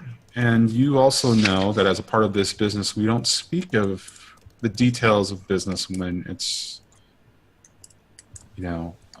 relevant. I enjoy his respect. He enjoys my privacy. Why do you need this information? Aren't you a friend of his? You just said so. We are worried that he is missing. We have not found any trace of him anywhere he normally visits. And I was told by one of my girls that he was here somewhat recently. I don't wish for any details about his visits or anything that happens here. I would like to know if there's any way to contact him to make sure he's okay, or if you know anything. Just to make sure he's okay. It's nothing to do with his indulgences. So I'm going to need a roll here of some kind, because I think that you need to engage her in a way to convince her, because I don't think that she would necessarily feel comfortable, because she does know you by reputation, but she doesn't know you personally. And though Bowerstone has vouched for you, I think that there's something here. So she's going to seem really cagey. How would you approach it from here? Like, would you use more forcefulness, or would you use more respect and courtesy? Respect and courtesy, but I think that I would maybe add that I had interests in him, that he and I were closer than I had let on, and that as she respects privacy, it is my privacy, and, Okay, so that seems like something where you are probably going to sway her, if I'm thinking action correctly. So why don't we go ahead and call your action that, unless anybody has any other ideas. In respect to position, I would say that this is risky, borderlining desperate. I would say risky because he's not here to confirm nor deny, but I'd probably say risky. Yeah, risky. Okay. So I think risky is the right thing to do. However, I'm going to remind you in this particular case, you have 2 position changes if you'd like to use them. Okay, I'll use controlled for one of them. Okay, sounds good. And then the effect, I think, is going to be standard boarding on greats. I'll use my other one for great. Because this is really, for me, this is all she wants, is to find out where he is or what. Because once we find him, dead or alive, we can still speak to him. Okay. That's actually a really good set of circumstances to use both of them in. Fair enough. Okay. Also, she's kind of risking her reputation right now. Okay, so greater effect. But because she's risking your reputation, are you also pushing yourself? So pushing yourself as a mechanic. So, okay, so here's what we got, right? So we've got sway. You've upgraded your position from risky to controlled, which means you are you are going to get an enormous amount of effect out of this, at least standard or beyond. And we're saying it's standard, but you're confirming that it's going to be a greater effect kind of a thing. So so what's your dice pool? How many do you have in sway? 2. Okay, so unless I have Nye with me, does that help at all? No. Or well, Slade having Bowerstone with me. So Slade can assist you. Bowerstone can take essentially, what is it? I believe it's 1, maybe it's 2 stress. Let me double check that right now. An assist, take 1 stress to give another player 1 die. So if Bowerstone wants to take an additional stress, he can give you an additional die in this particular case. And given the fact that she's burning both positions that she was given, I would suggest you do so. Yeah. For this particular one, I will. I'm just gonna hop in your stressful backpack. So he would at some point have to take care of his vice to eliminate that stress. Okay. So go ahead and take an additional stress, Bowerstone, and we'll call that an additional die. And so that's 3d6 for this roll. So whenever you want to go ahead and roll it. So that's 1 bonus die. Okay. That's 1 bonus die, unless you want to push yourself and take an additional one. So controlled great effect, you got a 4. All right. So given the circumstances, she kind of looks at you, thinks about it for a second. She scratches her chin and she says, well, there's probably more here, and I'm not really quite sure about you. And she looks over at Reymond for a second, and you catch her glance over at him. Raymond's going to look at her with like a look of confidence, just...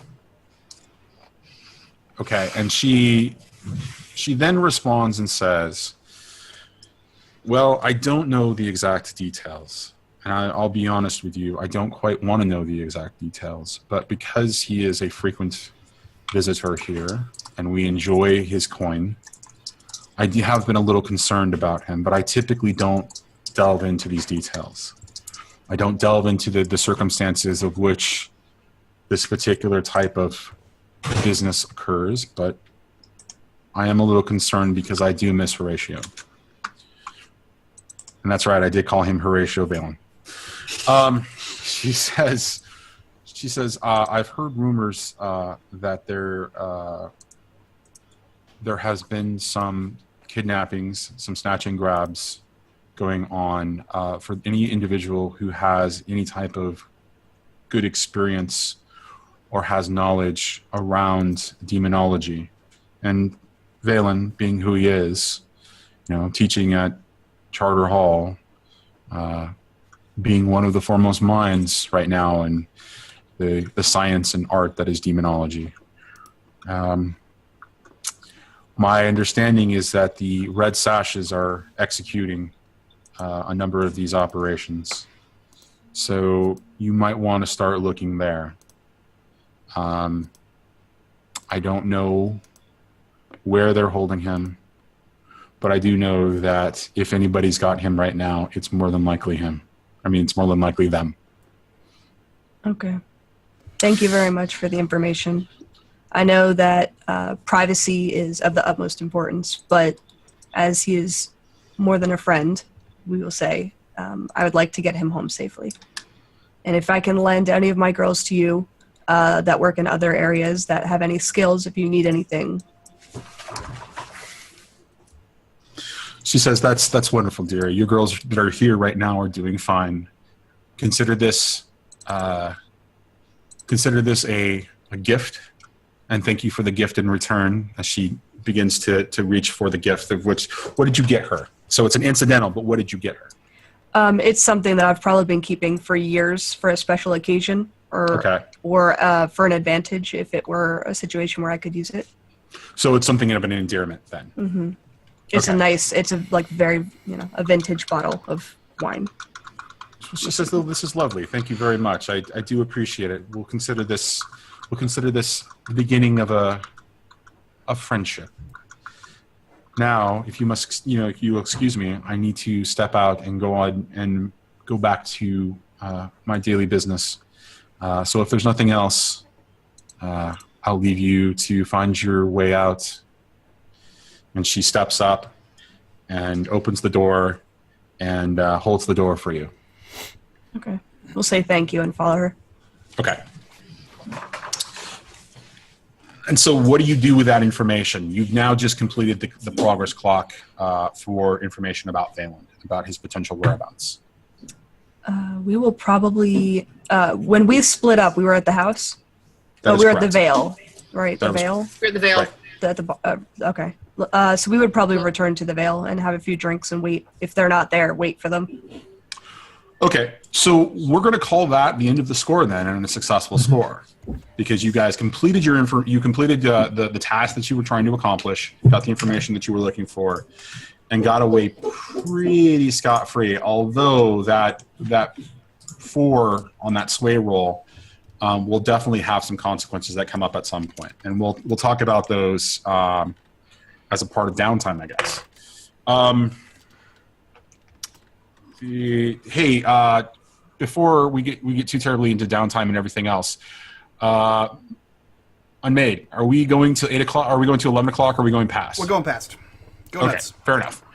All right, guys. So let's get into downtime. Downtime this is where it gets really interesting and funny. This is where you get some benefit from, or what's called payoff, and then you deal with the circumstances of a score, right? The results of a score. So scores, as the book defines them, can be long, prolonged processes. They can be long, drawn out. For example, last week the crew invaded the HQ of a particular faction, accomplished a result, and then got out of there. This was a much smaller score, but it still counts as a score in respect to the benefits and results.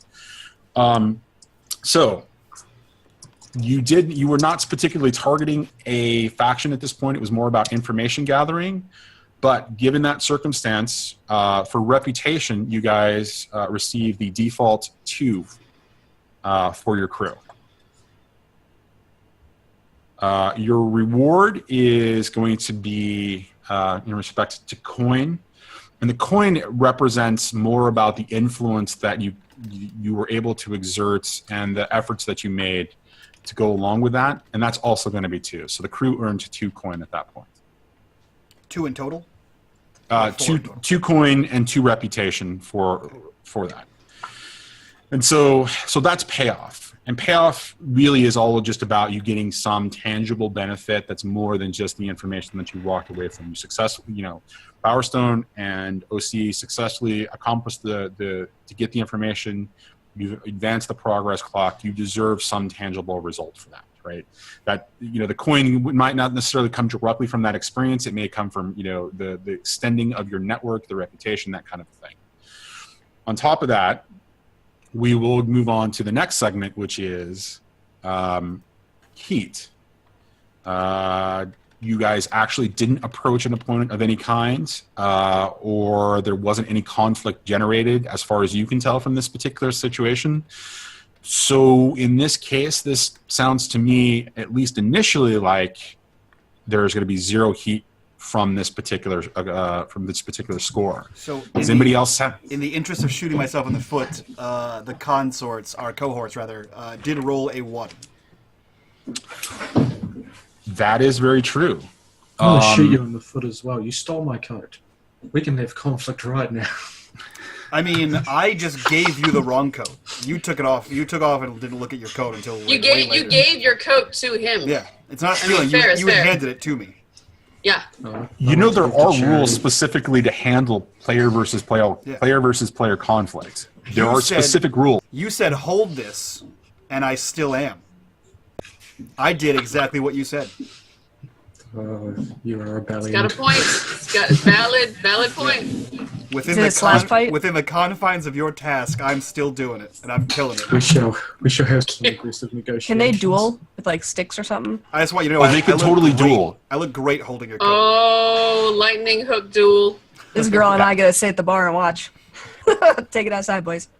Let's go drunken fencing. Okay, so you guys absolutely can duel if you want to. We can make that happen. And it gets treated like normal combat. It's all.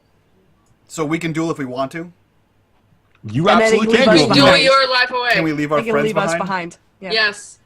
And if our friends don't Yes. duel, and if they don't duel, then they're no friends of mine. They can still They're be no friends of mine. You walked into Is that in a big country? You walked into that.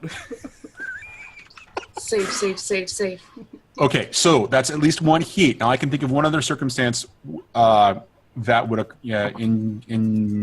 incur additional heat, which is the possible conflict that could be generated from the roll over on the sway. So that could be considered heat, or that could be considered a progress clock against something else that I will reveal if we decide that. But I wanted to throw that out to you guys because there's an opportunity there to make it either, it affect the crew immediately. So having the conversation with Madame Teslin, OC, and Bowerstone are having that conversation. They're doing that.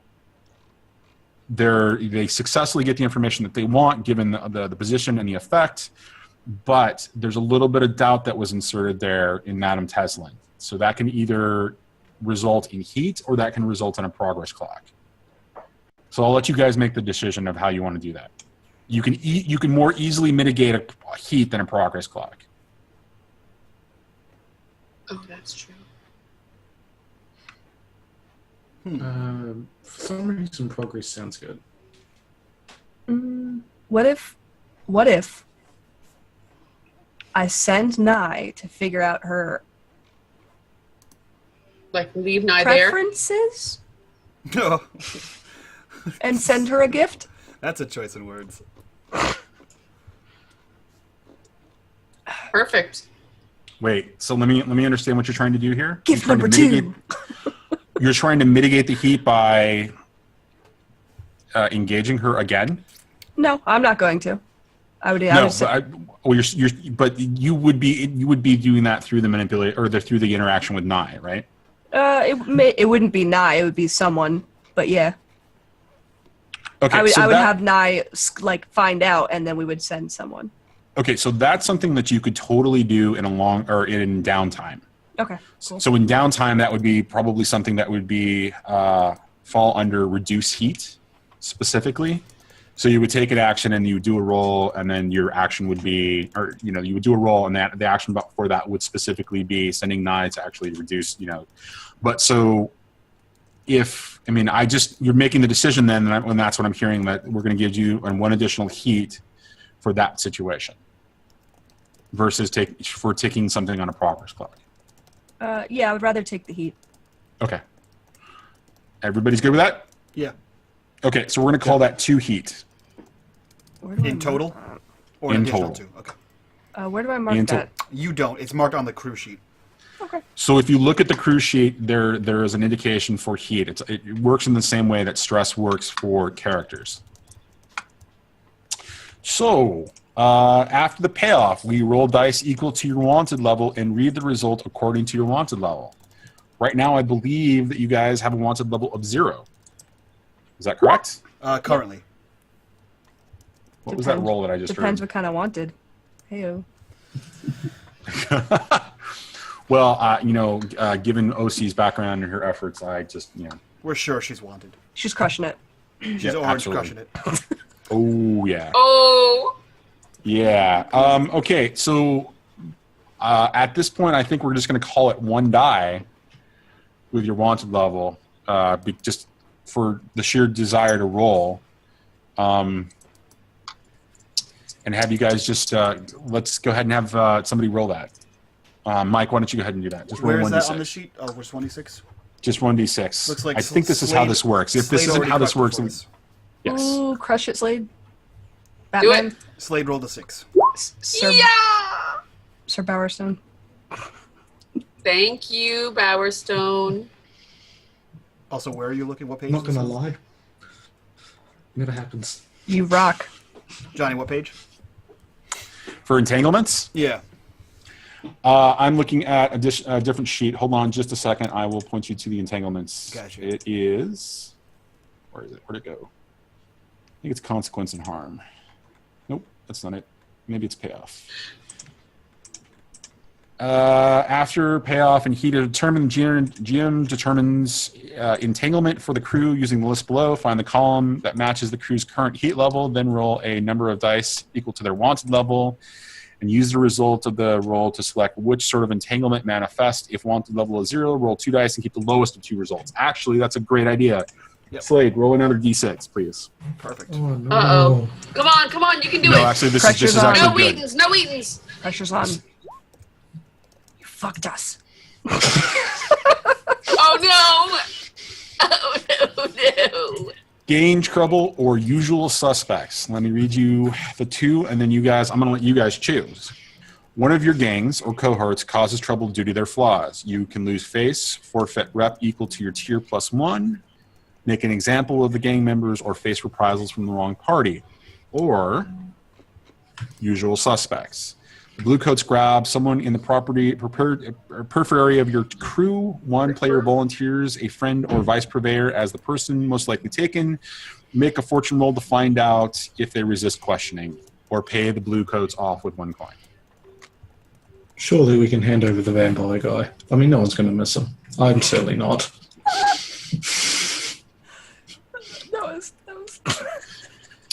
Would it be, but logically, would it be one of the rooks? You just volunteered.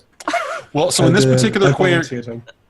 in this The particular rooks are case, it useful. would not be one of the rooks. This would not be with the cohorts if you're going to do the usual suspects. If you do, what is it? It's called gang trouble. Then it would be that, and then you have to deal with the circumstances of that. So if it's your gang of rooks, your gang of rooks would get into trouble, and then you would have to either bail them out or deal with that situation. If you use the usual suspects, it's going to be one of your friends or your vice purveyors. So you might actually ruin a relationship with a vice purveyor if you do this. So I'm going to let you guys make the choice. Yeah, as I said, send the vampire. Well, let's not ruin a vice purveyor relationship. Let's not go there first. Mm-hmm. Especially since that's all we dabble in. Yes. Don't take away my candy. I could just pray for a good roll and give up Nye. No, I mean, we need have them 3 all. coin. We could just give up 1 coin. Yeah, No. we can pay him off. No, You she'll could pay keep her them mouth off. shut. You She think knows so? what's good for her. I'm sure Nye would keep her mouth shut. Okay. So given Can the I- circumstances, This isn't her first rodeo. Can I, so to save Nye, because she's useful and has a name, can I take stress to keep one of the rooks out of jail? so you basically want to. So you're talking about the gang trouble scenario. Yeah. And then reading it again, one of your gang or other cohorts causes trouble due to their flaw. Yep. You can lose face, forfeit rep equal to your tier +1. So you've got a 0 tier. Yep. So we lose 1 rep. You would lose 1 rep. Make an example of them, basically by doing something to harm that cohort, or face reprisal from the wrong party. So, for example, if whatever the circumstances that we determine, you would either face an attack or some sort of other action by an opposing faction that this is affected, and then that would deal with the consequences of that. So probably the simplest thing for you to do is to lose 1 rep in this particular case. So that would be Okay. the simplest thing. Except that isn't how Nyx works and is going to make an example of one of them. Okay, so since they're your rooks, I'm going to let you describe to me what they did that was so wrong, and then I'm going to tell you the results of that, and then you're gonna tell me what the example that you made. Okay, so with the 1 that they rolled, with their failure to do a simple task Okay. that literally anyone could do, and I blew out of the water. That one, my one self did it so amazingly that several of them couldn't do themselves. Correct. That it somehow got back to me which crew they pissed off, and how they pissed them off. Of which you can go ahead and make that up. Okay. And yeah, he's going to take out his vice on. Okay, so you can't do that. I can't do that. This doesn't count as downtime Right. vice. That's fine. I don't have any vice to spend. You could, anyway, but that's you what- you could accomplish the same action, but Yeah. you don't. So in this Yeah, particular I don't have any case, stress to get rid of. right? So yes, Okay. but that's what he's going to do. So in wandering around, because the rooks are working for you, and it is this network of essentially homeless, they step on the toes of some beggars who happen to represent the faction of the Lost. And so there's some scuffling and interaction there, and there appears to be a fight, which causes a little bit of conflict between you and the Lost. Okay. The Lost already don't like us, I think. That is correct. Yeah. Womp womp. Dun, dun, dun. So how are you going to respond with that? Are you going to basically beat the living life out, this particular person in the Rook? Yes. Okay.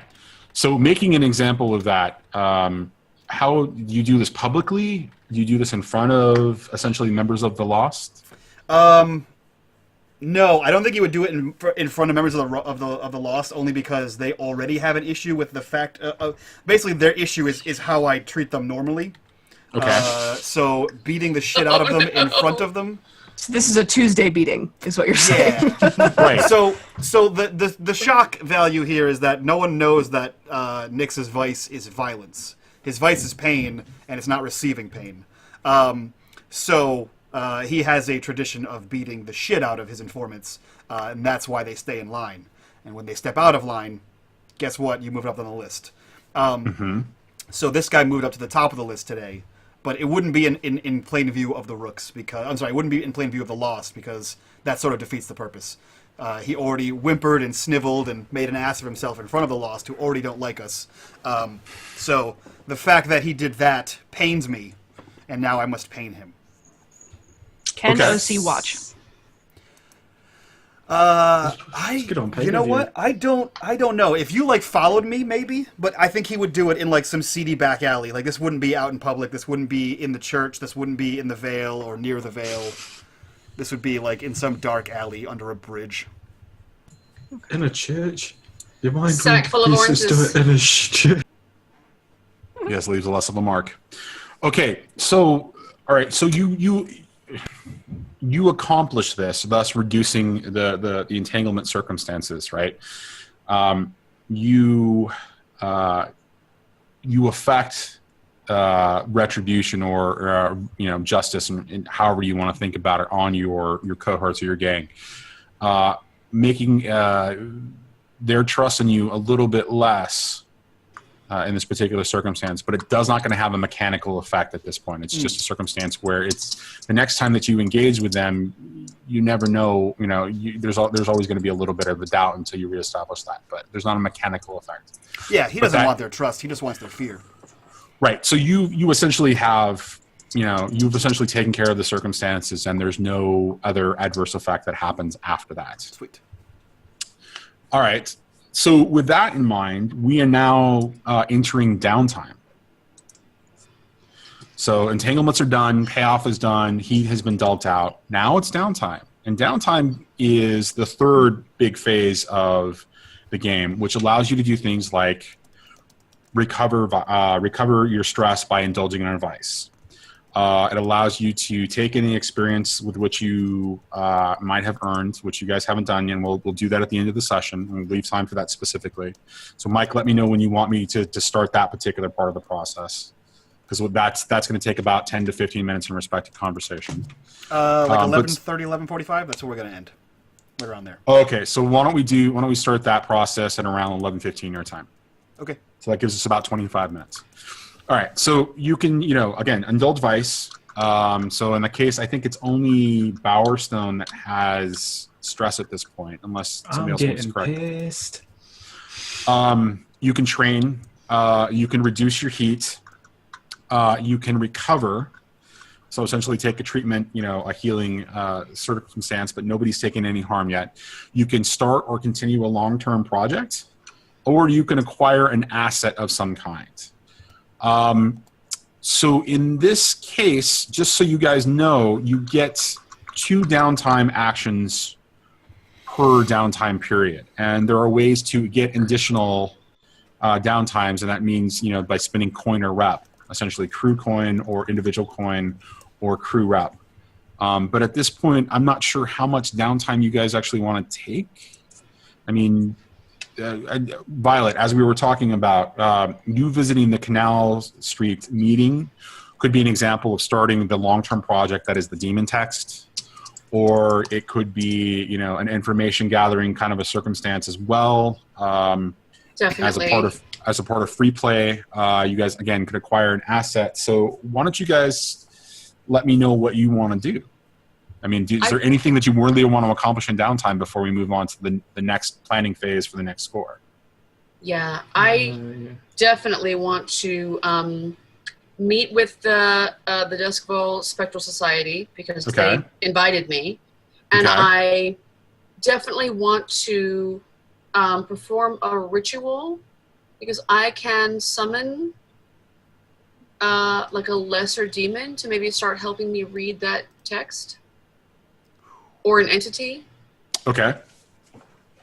I'd like to go to House Vale and do that with the bit of the book that I've got, not the book, because Bowerstone has the book. I just want the bit that I've drawn. What bit of the book do you have with you? Because I have a bit of the last page. The demon. So that you've started to recopy that last page. That's just correct. A little, just half of it. So that I didn't want to complete some kind of a ward and then turn something on. If you know what I mean. If I had. Okay, fair enough. Like, don't complete the ritual. Don't complete the whatever.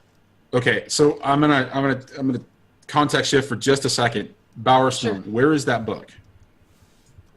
That'd be in his carriage. So you What? carry it I thought it was in your desk. I thought it was in your vault. Is your desk in your carriage? He hasn't gone to his place yet. He's been a bit busy getting everything else sorted. No. So Slade, based on the question that was framed, and then the amount of stuff that you guys did in that last score, there would be a bit of time between it, right? And so downtime is also one of those things that's like time is not, linear. This would be when there might be a couple weeks between each score, or a couple, at least a couple of days between each score.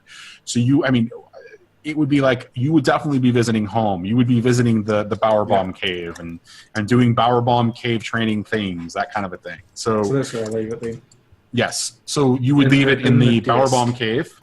Yeah, the desk. The desk. Okay. All right. So okay. So I just wanted to know kind of where that was. Yeah. Are you okay? That was not what I was expecting to come out from between your legs, but okay. You weren't expecting it. She couldn't even get that out.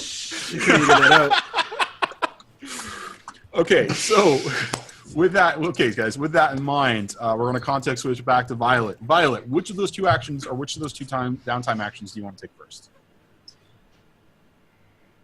Because they both sound like they're long-term project things to do.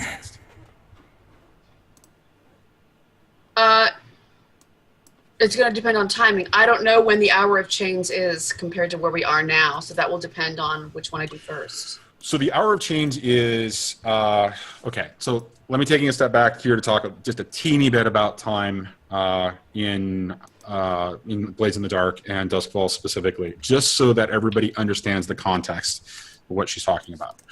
So time in Duskfall, because it's a world of perpetual darkness, right? Because there's always a dark, and then there's a dawn and a dusk where there's a very much just a slight glimmer of light.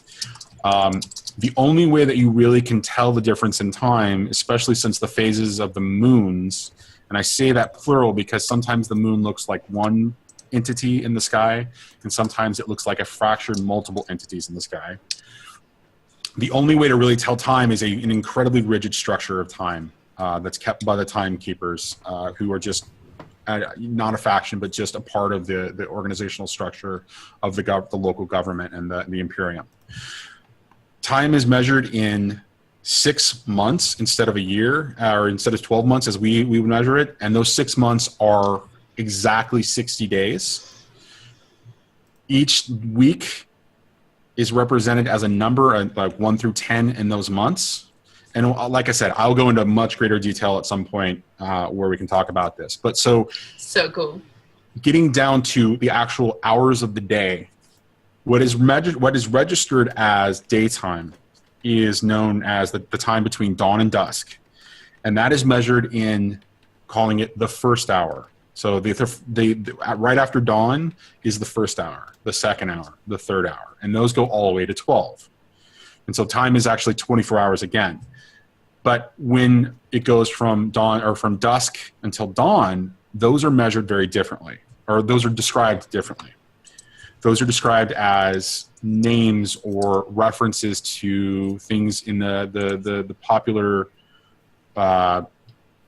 mythology, or just kind of the way things kind of just work in that respect. They're done with actual names instead of first, second, third, and fourth. And so those are the hour of song. The hour of honor.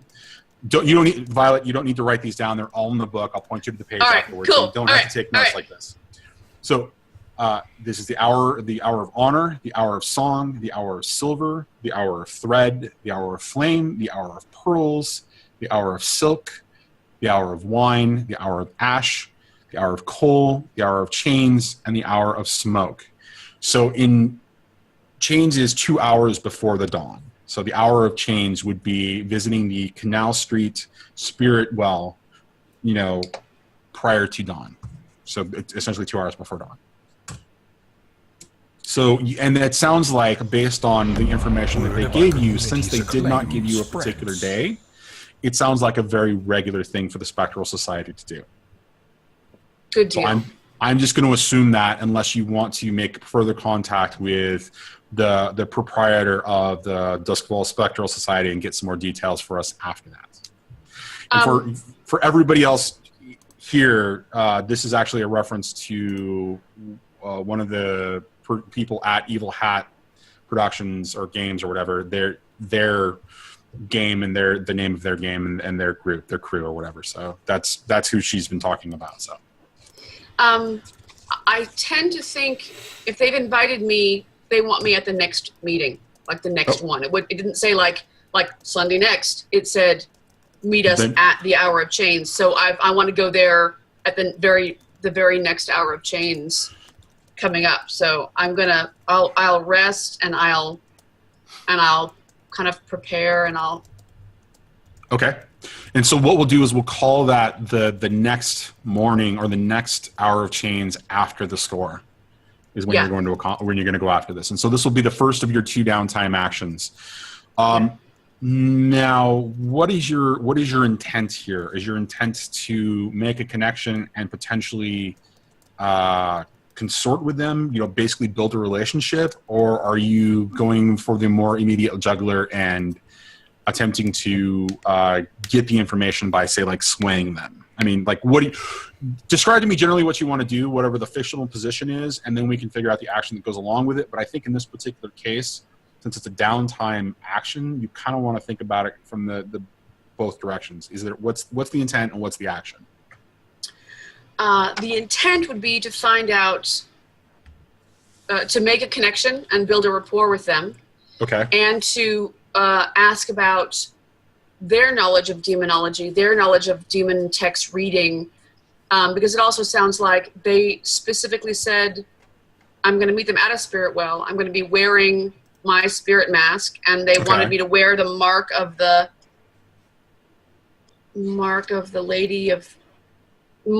she who slut, and then the message cut off. It sounded like she who slut. SLA. So the mark of she who slaves, she who slays, whatever. And I would need to take that time and find out. So you have to wear whatever Beyonce's symbol is. Exactly. Nailed it. So I'm going to wear a Beyonce T-shirt. No. Okay, so that changes the circumstances a little bit in this particular case. Because you don't know what that symbol is, it sounds like you showing up with not a complete accurate piece of information or knowing exactly what you need to do might result in a potentially negative effect. So I think this is one of two things. You can treat the Spectral Society and this message as a progress clock and make it a long-term project before you actually visit them to figure out what that means so that you can do that, or you can get into a risky situation and actually do essentially a a consort role, but the positioning is going to be very different given the circumstances. Even with, like, I would say that this is desperate, and even then, it's going to be a circumstance with that desperate, you can still only upgrade to a risky because of your two, your position changers. Let's do it risky. Okay, so you want to take the risk and without doing the research and go after this. Yeah. Okay. All right. So I mean, I have time until those hours. I will try to research, but I want to do it risky. Right. So if you want to do research to find out, that would be the kind of thing where it would be, you know, you're not going to be able to find it in the short term. You would definitely have to take it as a long-term project. It would only be essentially it would only be a 4-part progress clock versus it being something like a 6 or an 8 or even potentially a 10. Right. Ooh. But in this particular circumstance, if you want to do that, then you're just gonna go for it. You're gonna take the risk. Yes. All right. Excellent. That's all I wanted to know. Okay. So it sounded urgent. It sounded like I was like, hey, do you know anything about this? And they were like, meet us here now. Like, meet us here at this hour. okay. So it's gonna be a consort then. As your action for your downtime. Position is going to be risky, and this is one of those cases where I'm going to use one of my position upgrades. I'm going to send you back to desperate. Okay. Because you didn't do the research and you've got... So I'm very curious to see how this is going to roll out. Now, with all of this in mind, we'll now move on to the effect. So you've got a consort situation with an effect, or sorry, with a position of desperate. Where is the effect, guys? What do you guys think? I mean, because this almost sounds like a standard or even grade. Yeah, like I don't really know. Like I don't think anyone else really knows about this society, so we don't know what they could give us other than they do spooky, weird whisper shit. So yeah, I think it could be great. I think it could be great because it's more information than we have. Okay. And because it could be a good contact, even if we do find him and find other things, you could always go back and ask again if you're friendly. Right. So essentially, for lack of a better way, treating this as another crew in the world or even a faction in that particular sense. So the result could be great should she succeed. All right. So we're calling it position is desperate, but your effect is great. How many die do you have in consort? None that I know of. I don't Killing know. it. No, you have 0. So let me look at your character. Let me pull out your sheet real quick just to Pull make my sure. sheet and see if I needed to add something that I didn't. I don't think whispers get consort as their starting thing. I think he's right. I think Nick's right. Oh, you know what? I'm looking at your character sheet. It looks like you didn't include any. So there are 4 additional pips that you didn't spend when you created your character. So we're going to have to go back and actually do that with you at some point because I'm looking at your character sheet and there's a bunch of things. But given that circumstance, so it's going to be a consort, which is going to be a resolve, and you've only got 1 in resolve. No, that's actually how it worked. That's not a resistance. I'm sorry. I take that back. So it's going to be a 2d6 essentially. What's going to come? Well, hold on a second. Roll it. No. Well, hold on a second. You can push yourself and take some stress, or you can take a devil's bargain, or both, or both, or you can ask for help, and that will count as somebody else's downtime action as an assist. No, I don't want to ask somebody else. I just want to not devil's consort, but the other one. You want to push yourself and take 2 stress. Yeah. Okay. So go ahead and mark 2 stress on your character sheet. And add an additional die to that roll. So it's now going to be 3d6. And I'm curious to see what it actually sends as a result. I believe that now becomes... It'll tell us. It'll tell us how this works. No. You don't want... No, you want to click on... So I'm going to let you... You would want to click on consort. But all right, click on consort. But in this particular case, I'm going to leave you with the 6 from that roll, and leave it as a unqualified success. Okay. Because that way it actually plays into your desperate roll, this connection and the effect that's going. Right. Great. No. No, you're fine. You're absolutely fine. You're fine. Okay. You've won. You've got the success. So, all right. How do you approach this? You're walking in without, having all the information. How are you walking into this situation? I am going to have my spirit mask on, which is it's a sheer black metal mesh, like just little screen, like little Victorian with black ribbon.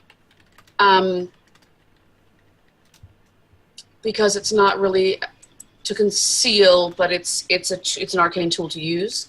Okay. So I'll wear my spirit mask, and I'm going to put a little favor ribbon on my jacket of the colors of the Duskwall Spectral Society. Okay. Or any kind of symbol that they would use. Okay. And approach the spirit well attuned, but and kind of just not sitting duck out in the open, but I'll find a shadow and be close by that spirit well, attuned to that spirit well if I need to do that, and enjoy your stay. And wait for who I see. Okay, so given this is a downtime action, I'm not going to make you roll to attune. So you're definitely going to do. You're going to be prepared when you make your approach to this particular spirit well. And given I'll have Skurlock with me in the shadows somewhere hiding. Oh, you bring him along as well. Oh, yeah, a little shadow. Like he'll just totally, like, literally be hanging out on a rooftop. Okay, fair enough. Low rooftop somewhere nearby. Is he one of your friends on your character sheet? He's my strange friend. You get a +1 dice. For the downtime? Yeah. You are absolutely right. So even then, you would still just roll another 1d6. Let's see if you actually get a crit on this. No! I did get a No. crit, but it was a Wheaton. No, you're fine. You're fine. You still got the 6. You're good to go. And the 5, Okay. yeah. Okay, so there's one other question I have for you. The ribbon, is that your attempt at the symbol that he told you to bring, or is that just some other acknowledgement? Both. It's the only acknowledgement that I can find and that I can have, since I don't know who she who Sla is. Okay. My other equipment is a lightning hook and a. Well, so the loadout wouldn't be important here because this is not an Okay. actual score. This would be, again, this is a downtime action. Yeah. And so we don't. I am we don't wearing really, a Demon Bane charm. That's a golden bee. Sure. But but again, this is not a situation where you're doing this as a downtime action. It's part of your long-term project. So you have a lot more control in this situation. Loadout's not necessarily important. You've already rolled a 6, which represents an unqualified success. So I wanted to understand so that we could set the setting a little bit. So as you kind of approach Canal Street, it is directly next to a canal. And you are very familiar with the spirit wells around town. So when you approach, you know that, where it is and how, how it would be laid out. And you also know that given the circumstances, it would be kind of exposed for a group to meet there around that time. And really it's more about, showing up and either recharging, particular spirits or, particular charms or that kind of a thing, because there would be, again, it attracts both the living and the dead for its ability to generate the ectoplasm that essentially powers or is the life of everything and that kind of a thing. So as you kind of step up to it, you see a figure kind of look over in your direction, and you realize that this individual is wearing a very particular garb that's incredibly ornate, and it's wearing a symbol that you recognize as the Spectral Society symbol. And as he's looking at you as you kind of approach, he looks up and he sees Skurlock as well, and gives an acknowledgement that he's aware that Skurlock is there. And he steps away from you and approaches you and says, "Well, a little surprised. I see that you attempted to wear some sort of symbol, but that's not clearly ours. What can I do for you? You mentioned that there was some difficulty or desperation that you're looking to accomplish here."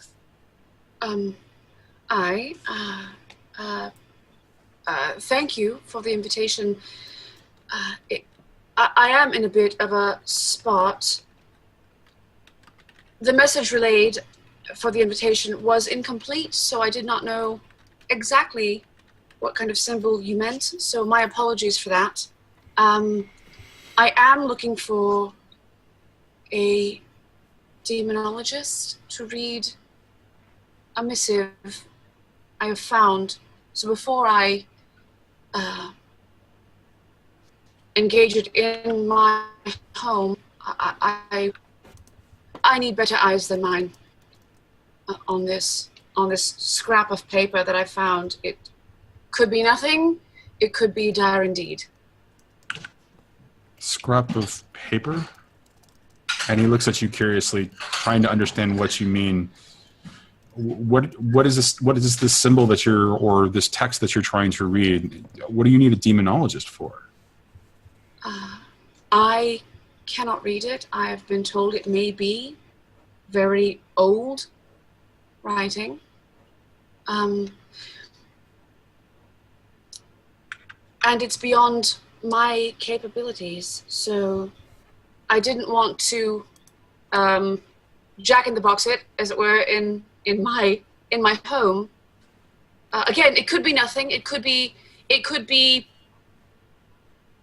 something from before the apocalypse that has no meaning and no power now. But better safe than sorry, I think. He perks up at you mentioning the cataclysm, and just for my quick understanding, and probably for just kind of a reference for everybody else at the table. Where's your perception in the ghost field? Are you? I mean, because you talked about it as gradient, right? There's different levels with which you allow your consciousness to kind of enter the ghost field. Can you describe to me where your consciousness really is right now? In respect to that? From 1 to Galadriel, I am probably at a 2 or 3. Okay. So that I can see what is around me, and I can see if he is brought or is attuning to anything else other than the well. Okay. I would think that spirit well attuners that would do it regularly would be kind of like lamplighters who would not have to have a huge amount of power to do that daily task or nightly task or... Well, so he is burning bright in that respect. Yeah, okay. So he is burning bright in that respect with the energy of this specific well. And I think we'll establish that the different wells have a slightly different signature for the energy, so it's a different type of vibrance for each well. In this particular case, he is clearly very attuned to this particular well. And as that, you're aware of that, and as he kind of, perks up at your mention of the cataclysm, you see additional movement in more of in the ghost field. While you can't see actual figures, you know that means in this particular case that there are spirits that are taking interest in what you're saying as well. And his response is a little guarded at first, and he says, "Things from the cataclysm, those are incredibly dangerous, especially when it comes to issues of the demon." You mentioned Professor Horatio Valen. Okay. Have you contacted him yet? No, I have not. I was told he would know, but you seem to know as well, so I must be in the right place. I don't know much more other than we also have been looking for Professor Valen, and we have not been able to find him at his usual haunts. We did hear rumors, but they are only rumors, and so we do not share that type of information. Though, if you are looking for information about demon text, if you are looking for things that are pre-cataclysmic, there are others that you can consult with. Or have you thought about consulting with somebody who is not very specifically focused on demons and demonology? No, I've been following my nose. I first was directed to Professor Valen, who I cannot find. I did overhear one of your members conversing, so I approached and asked for an introduction and for help, and they directed me to this meeting, so here I am. Demon text is not our thing. We tend to focus more on other things of ectoplasmic nature. But if you are serious about finding this and you cannot continue to find Professor Valen, I can make a suggestion. But I promise you that this could be a little dangerous. And he says, contact Levra. Now, she's a medium, and she is incredibly gifted, but she's also a little off and a little untrustworthy. But you can find her in Silk Shore, and she may be able to help you understand a little bit more, or at least point you in the right direction. I have heard the name, but I've not had the pleasure of meeting. Thank you. I will say that there is one thing that you need to be aware of. She doesn't accept coin, and she doesn't accept favors. She asks that you bring trapped spirits. Oh, that's right. And she frees them. But you must bring her that, and the spirit you must accomplish this particular transaction before she will tell you anything else. It sounds very colorful, I must say. I forgot that was the rumor. And if you deal in ectoplasmic study, I may be of some help as well, so do feel free to ask away if you need. You have helped a bit. I'm sure I can repay the favor in kind. We might. We will not speak of this again, but we may speak again in the future. Aye. Wink. Aye. And Thank you so much. Yeah. And he says he thanks you for your time and thanks you for seeking out his knowledge. And he begins to move back towards the spirit well. Now, guys, so Mike, from a faction perspective, when you get the copy of the faction sheet, the Dulsquil Spectral Society will be at neutral with you guys. Okay. So it'll be 0. Okay. And are you going to add that in there, or am I? I will add that in there, but I'm just letting you know that that's what you have. Cool. That will be there. So since you're managing factions. Sure. Okay. So with that in mind, you advance the progress clock. We're going to say that. So that was a great effect, right? Yeah. If it was Okay. yeah. Yeah. So we did say that. So demon text, great effect. So you advanced the progress on that by 3. Nice. Okay, so that's your first downtime action. Violet, you wanted to take a second downtime action. What did you want to do there? I wanted to go to House Vale and try to do a ritual to get a lesser, like a really weak sauce demon, or even neutral spirit who might be able to make heads or tails of this bit of text. Okay. And you want to do this exactly how? Do you want to attune and have this happen? Is that what I mean, if you're trying to get some spirit to recognize this. Attune a ritual, right? Okay. Yeah. All right. So why don't you go ahead and click on your ritual, and then we'll start that process and go down in respect to positioning and everything else. On your character sheet, did you find it? I do. I see it. I just can't You should be able to just click on it. Click on attune. Really? Oh, attune. I see. Yeah. Attune. Yep. Controlled. Risky. Risky. I'm going to say that this is a controlled situation because this is in your house. Okay. I mean, this is in the Vale estate. This is where you do a lot of your spirit work. So I'm going to say that it's a controlled situation, unless anybody else has any feedback on that. So I will point out that first, what's your goal with the demon? I want to know what it says, if it mentions a demon or legions of demons specifically, because people keep saying this is really dangerous. Yeah. But I don't know what danger means. Like, is this a huge, like, is this a portal lock that's going to open up demon IKEA, or is this one demon that has been plaguing the Bowerstone family? So I don't know how big. Right. I asked because in the book there are mechanics to bind yourself or to bind a demon to you, and they are super fucking hard. Yep. Like you. Die. I don't want to bind it to me. Like you I die. just want to know. Right? Yeah. I don't. No, not the goal. I just want to know Okay.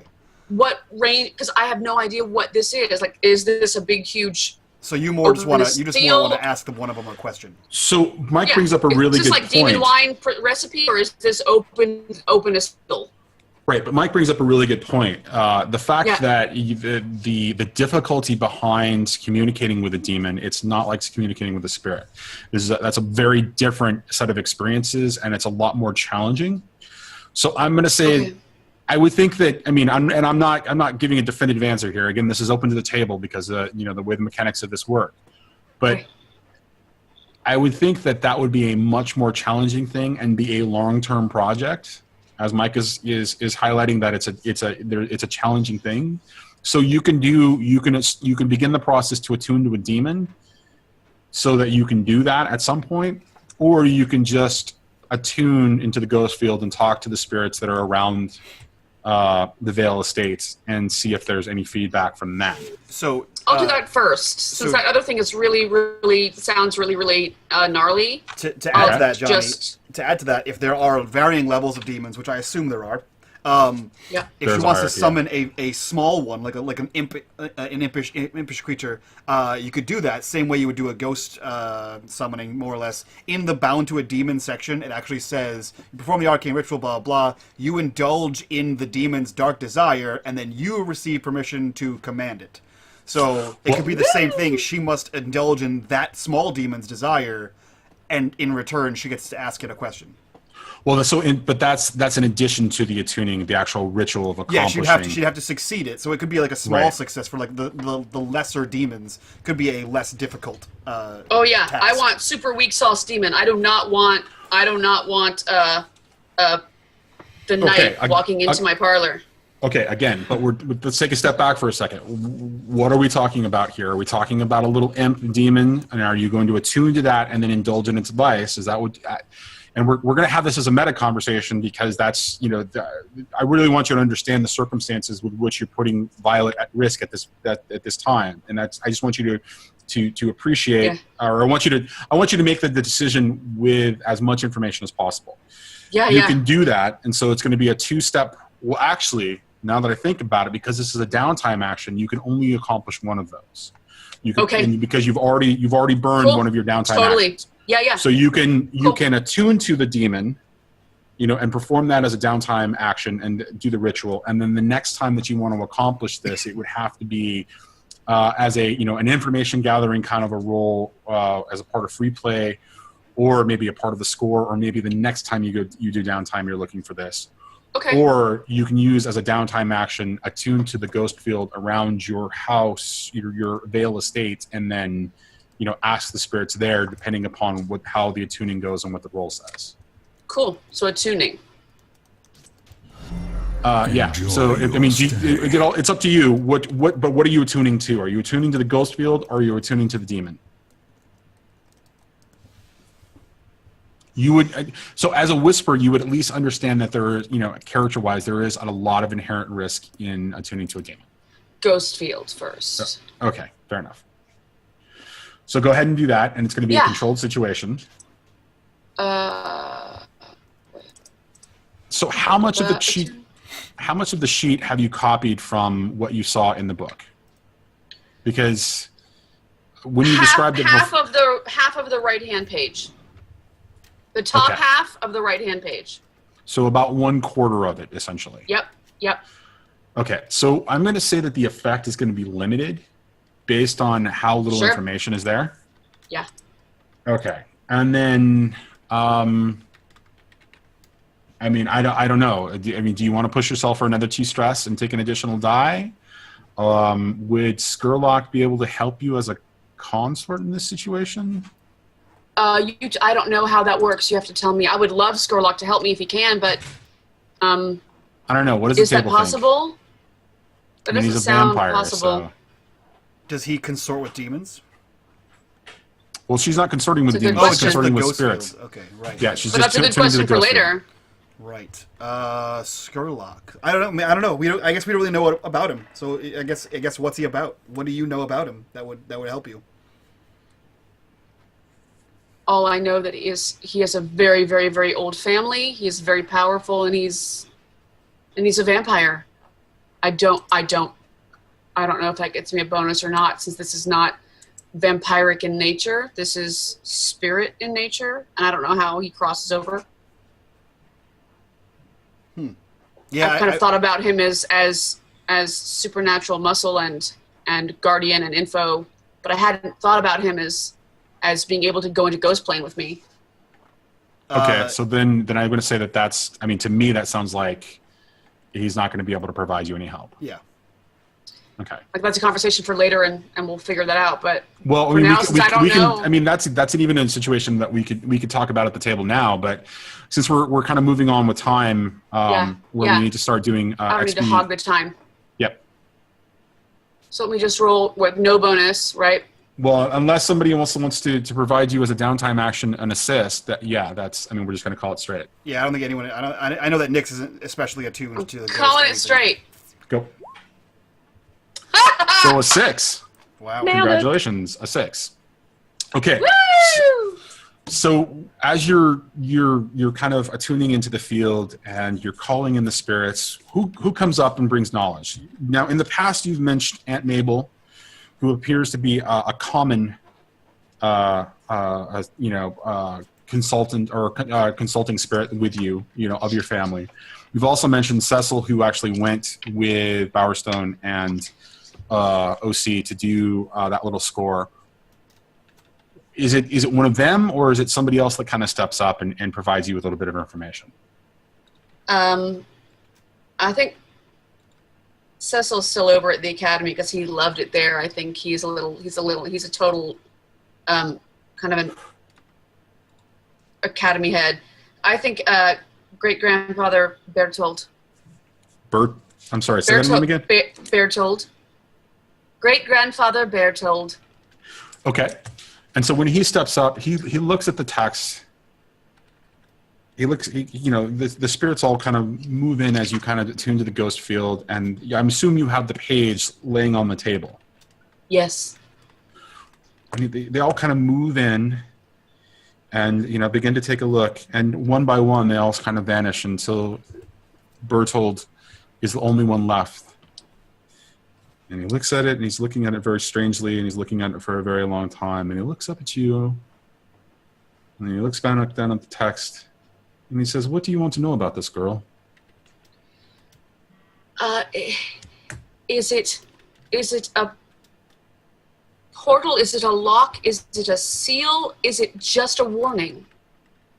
Is this something that could trigger if I brought the whole text to you and we read it, or is this something that is simply a warning? I don't know if those are seals or not. He shakes his head. He says, "There's not much here. I remember when Mabel was consulting with you and helping you with the full text, but even then, there's not much here." And he points in the corner, off into the corner on one side, and you see this little mark that you've scribbled that's kind of a little, a rune of some kind in the corner. He says, "But this is interesting here. I don't have much experience. My time with this kind of thing was very short. But this right here, This indicates that this is one part of many. This page here, this whatever this is from, this is one part of many. So I'm not sure what it's a part of, but these pages, these are not the only pages for this information.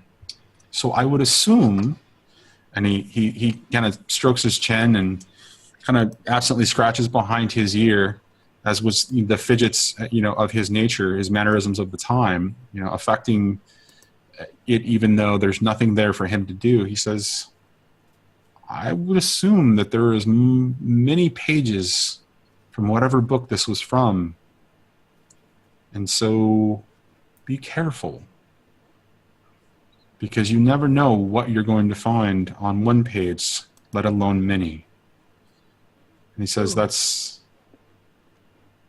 all I have to say about that. And he kind of just steps back. Thank you. And so as you notice, the progress clock has changed again to reflect the limited effect. Sweet.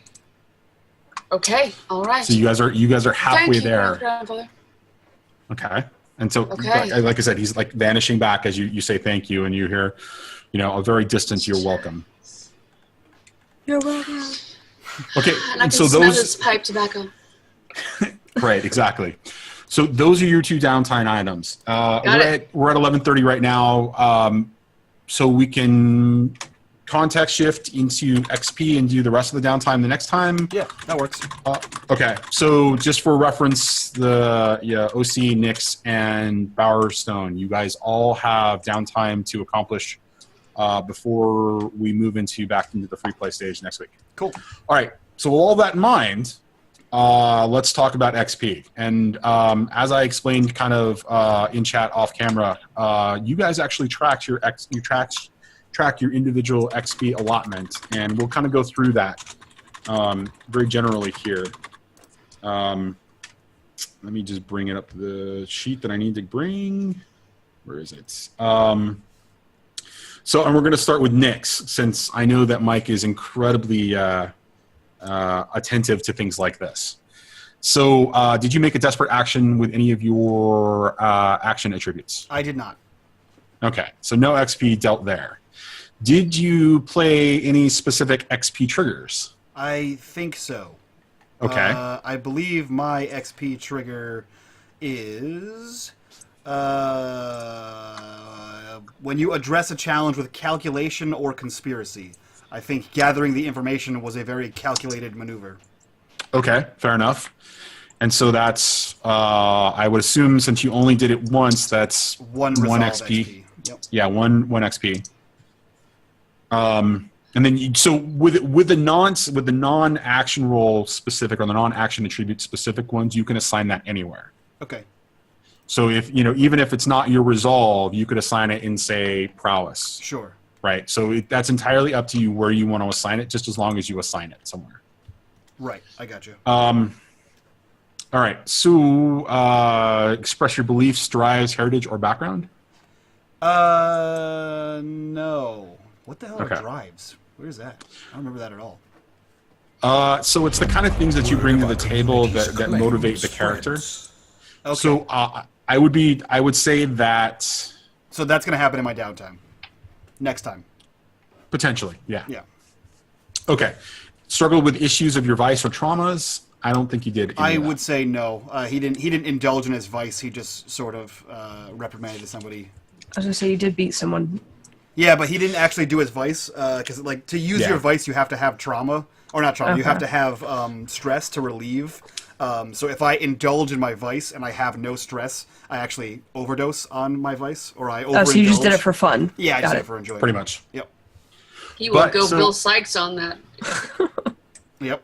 So here's the one thing about that, though, and I'll leave this up to you, Mike. That actually could play into expressing your beliefs, drives, heritage, or background. So I could see that as 1 XP if you think that applies, because it did happen during entanglements. Yep. And you did express it as a part of the downtime kind of a scenario. Okay. So I'm willing to give you that as an extra XP, or at least in my mind, that's what it sounds like. I mean, Yeah, again, I'm not dealing out XP. You're the one determining XP. I'm just helping you figure out where the XP is coming from and how it's being put. Yeah, I mean, his listed vice is luxury, and he buys fine clothes, like the shirt, like the jacket he didn't steal at all and was given. But also his off-the-record vice is beating the shit out of people. Which he did gain quite a bit of enjoyment from beating the shit out of that guy. And also it helped the team by not getting us any more trouble. So yeah, I guess that's like belief or drive. Yeah, so I'm going to say that's 2 XP. Yeah. One from the playbook specific trigger, and one from your background or your heritage or your drive. Cool. All right. Yeah. So cool. So now let's go to OC. OC. A. What are you thinking? Did you make any desperate action rolls? So I read all the Mark XP ones. The only thing I thought was relevant was addressing a challenge with deception or influence, because I used my status, and I also did deceive that I had a relationship with this person.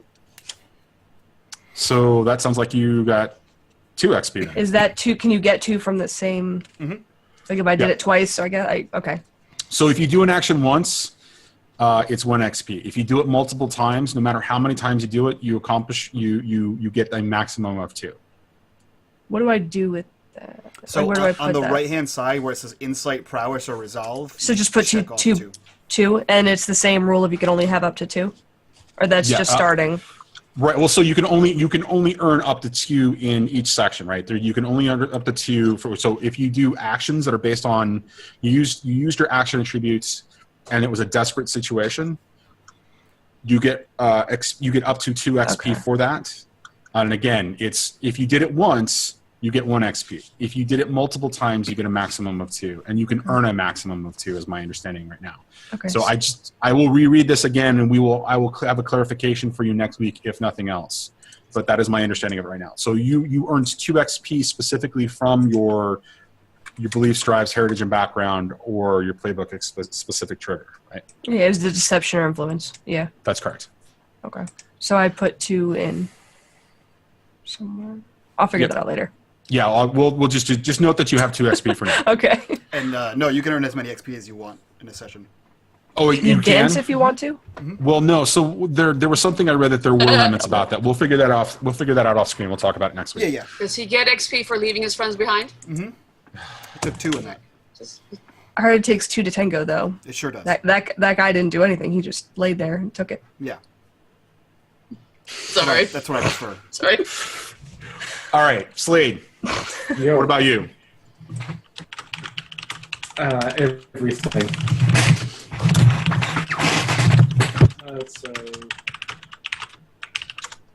So, did we lose Slade? Oh, I'm here. I'm just gonna. all right. So did you earn any XP from what? What? No one needs to go anywhere. Hey. So, You know what? You're a dick. You are an absolute dick. Come on, do this for me. I don't think Slade rolled. Slade did not roll, but did he express his beliefs, triggers, drives, or background? Yeah, well, his background was. I know. He'd used his He was influence. able, his influence He and definitely basically did his that. background to. Yeah, I would say Okay. that would be his background. Okay. Did you use a specific playbook trigger of any kind? No, not this time around. Yeah, because he And I didn't don't lie. He think you didn't lie about struggled with anything. your vice or trauma. No. Uh, I've literally got it. Like when we in the downtime, he would have been drinking and whatnot, which had taken away. Oh no, you know license, what? But he had, yeah. You know what If he it did? was- So the slide says when you address a challenge with deception or influence, he did influence. Okay, Yeah. so that sounds to me like beliefs, drives, and heritage is 1 XP, and then the playbook specific is 1 XP as Yep. well. Okay, so to me that sounds like 2 XP that you've earned there. get it, girl. Sweet. All right, right on. Just bursting through the floodgates. It's amazing. I hate you so much right now. I'm going to kill you, Violet. You have a waterfall in your bat cave, Oh, don't you? Jesus. Waterfall. I don't know. I rolled a lot. I rolled 3 times, So and I used my influence. so for a whisper, you Yeah. earn XP when you address a challenge with knowledge or arcane power, and you did that several times. So that's 2 XP. So you right get 2 there. XP for that, definitely. Okay. 2. You also did a desperate roll, if I remember correctly. I did. So that is at least 1 XP, specifically for that action that you took, which I believe was that a Arcane. tune? It was a tune. Yeah. Yeah. Yeah. So you would take that in prowess, I believe, right? I don't know. No, it'd be on resolve. A tune is resolve. Slade, you will not survive the next fucking game if you don't stop that shit, all right? What is he doing? What was he doing?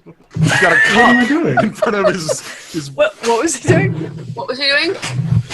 So, there's nothing. What?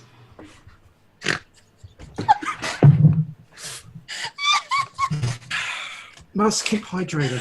Where's my mute button? Oh, Hydration man. is Where is important. Yeah, so We fuck you here all, at all right? unMadeGaming, we support healthy things. so Lisa, you gain 2 XP wherever the hell you want, and then 1 in resolve. 1 in resolve. Cool. Yeah. Okay. Okay, so one other question. Did you express your beliefs, drives, heritage, or background?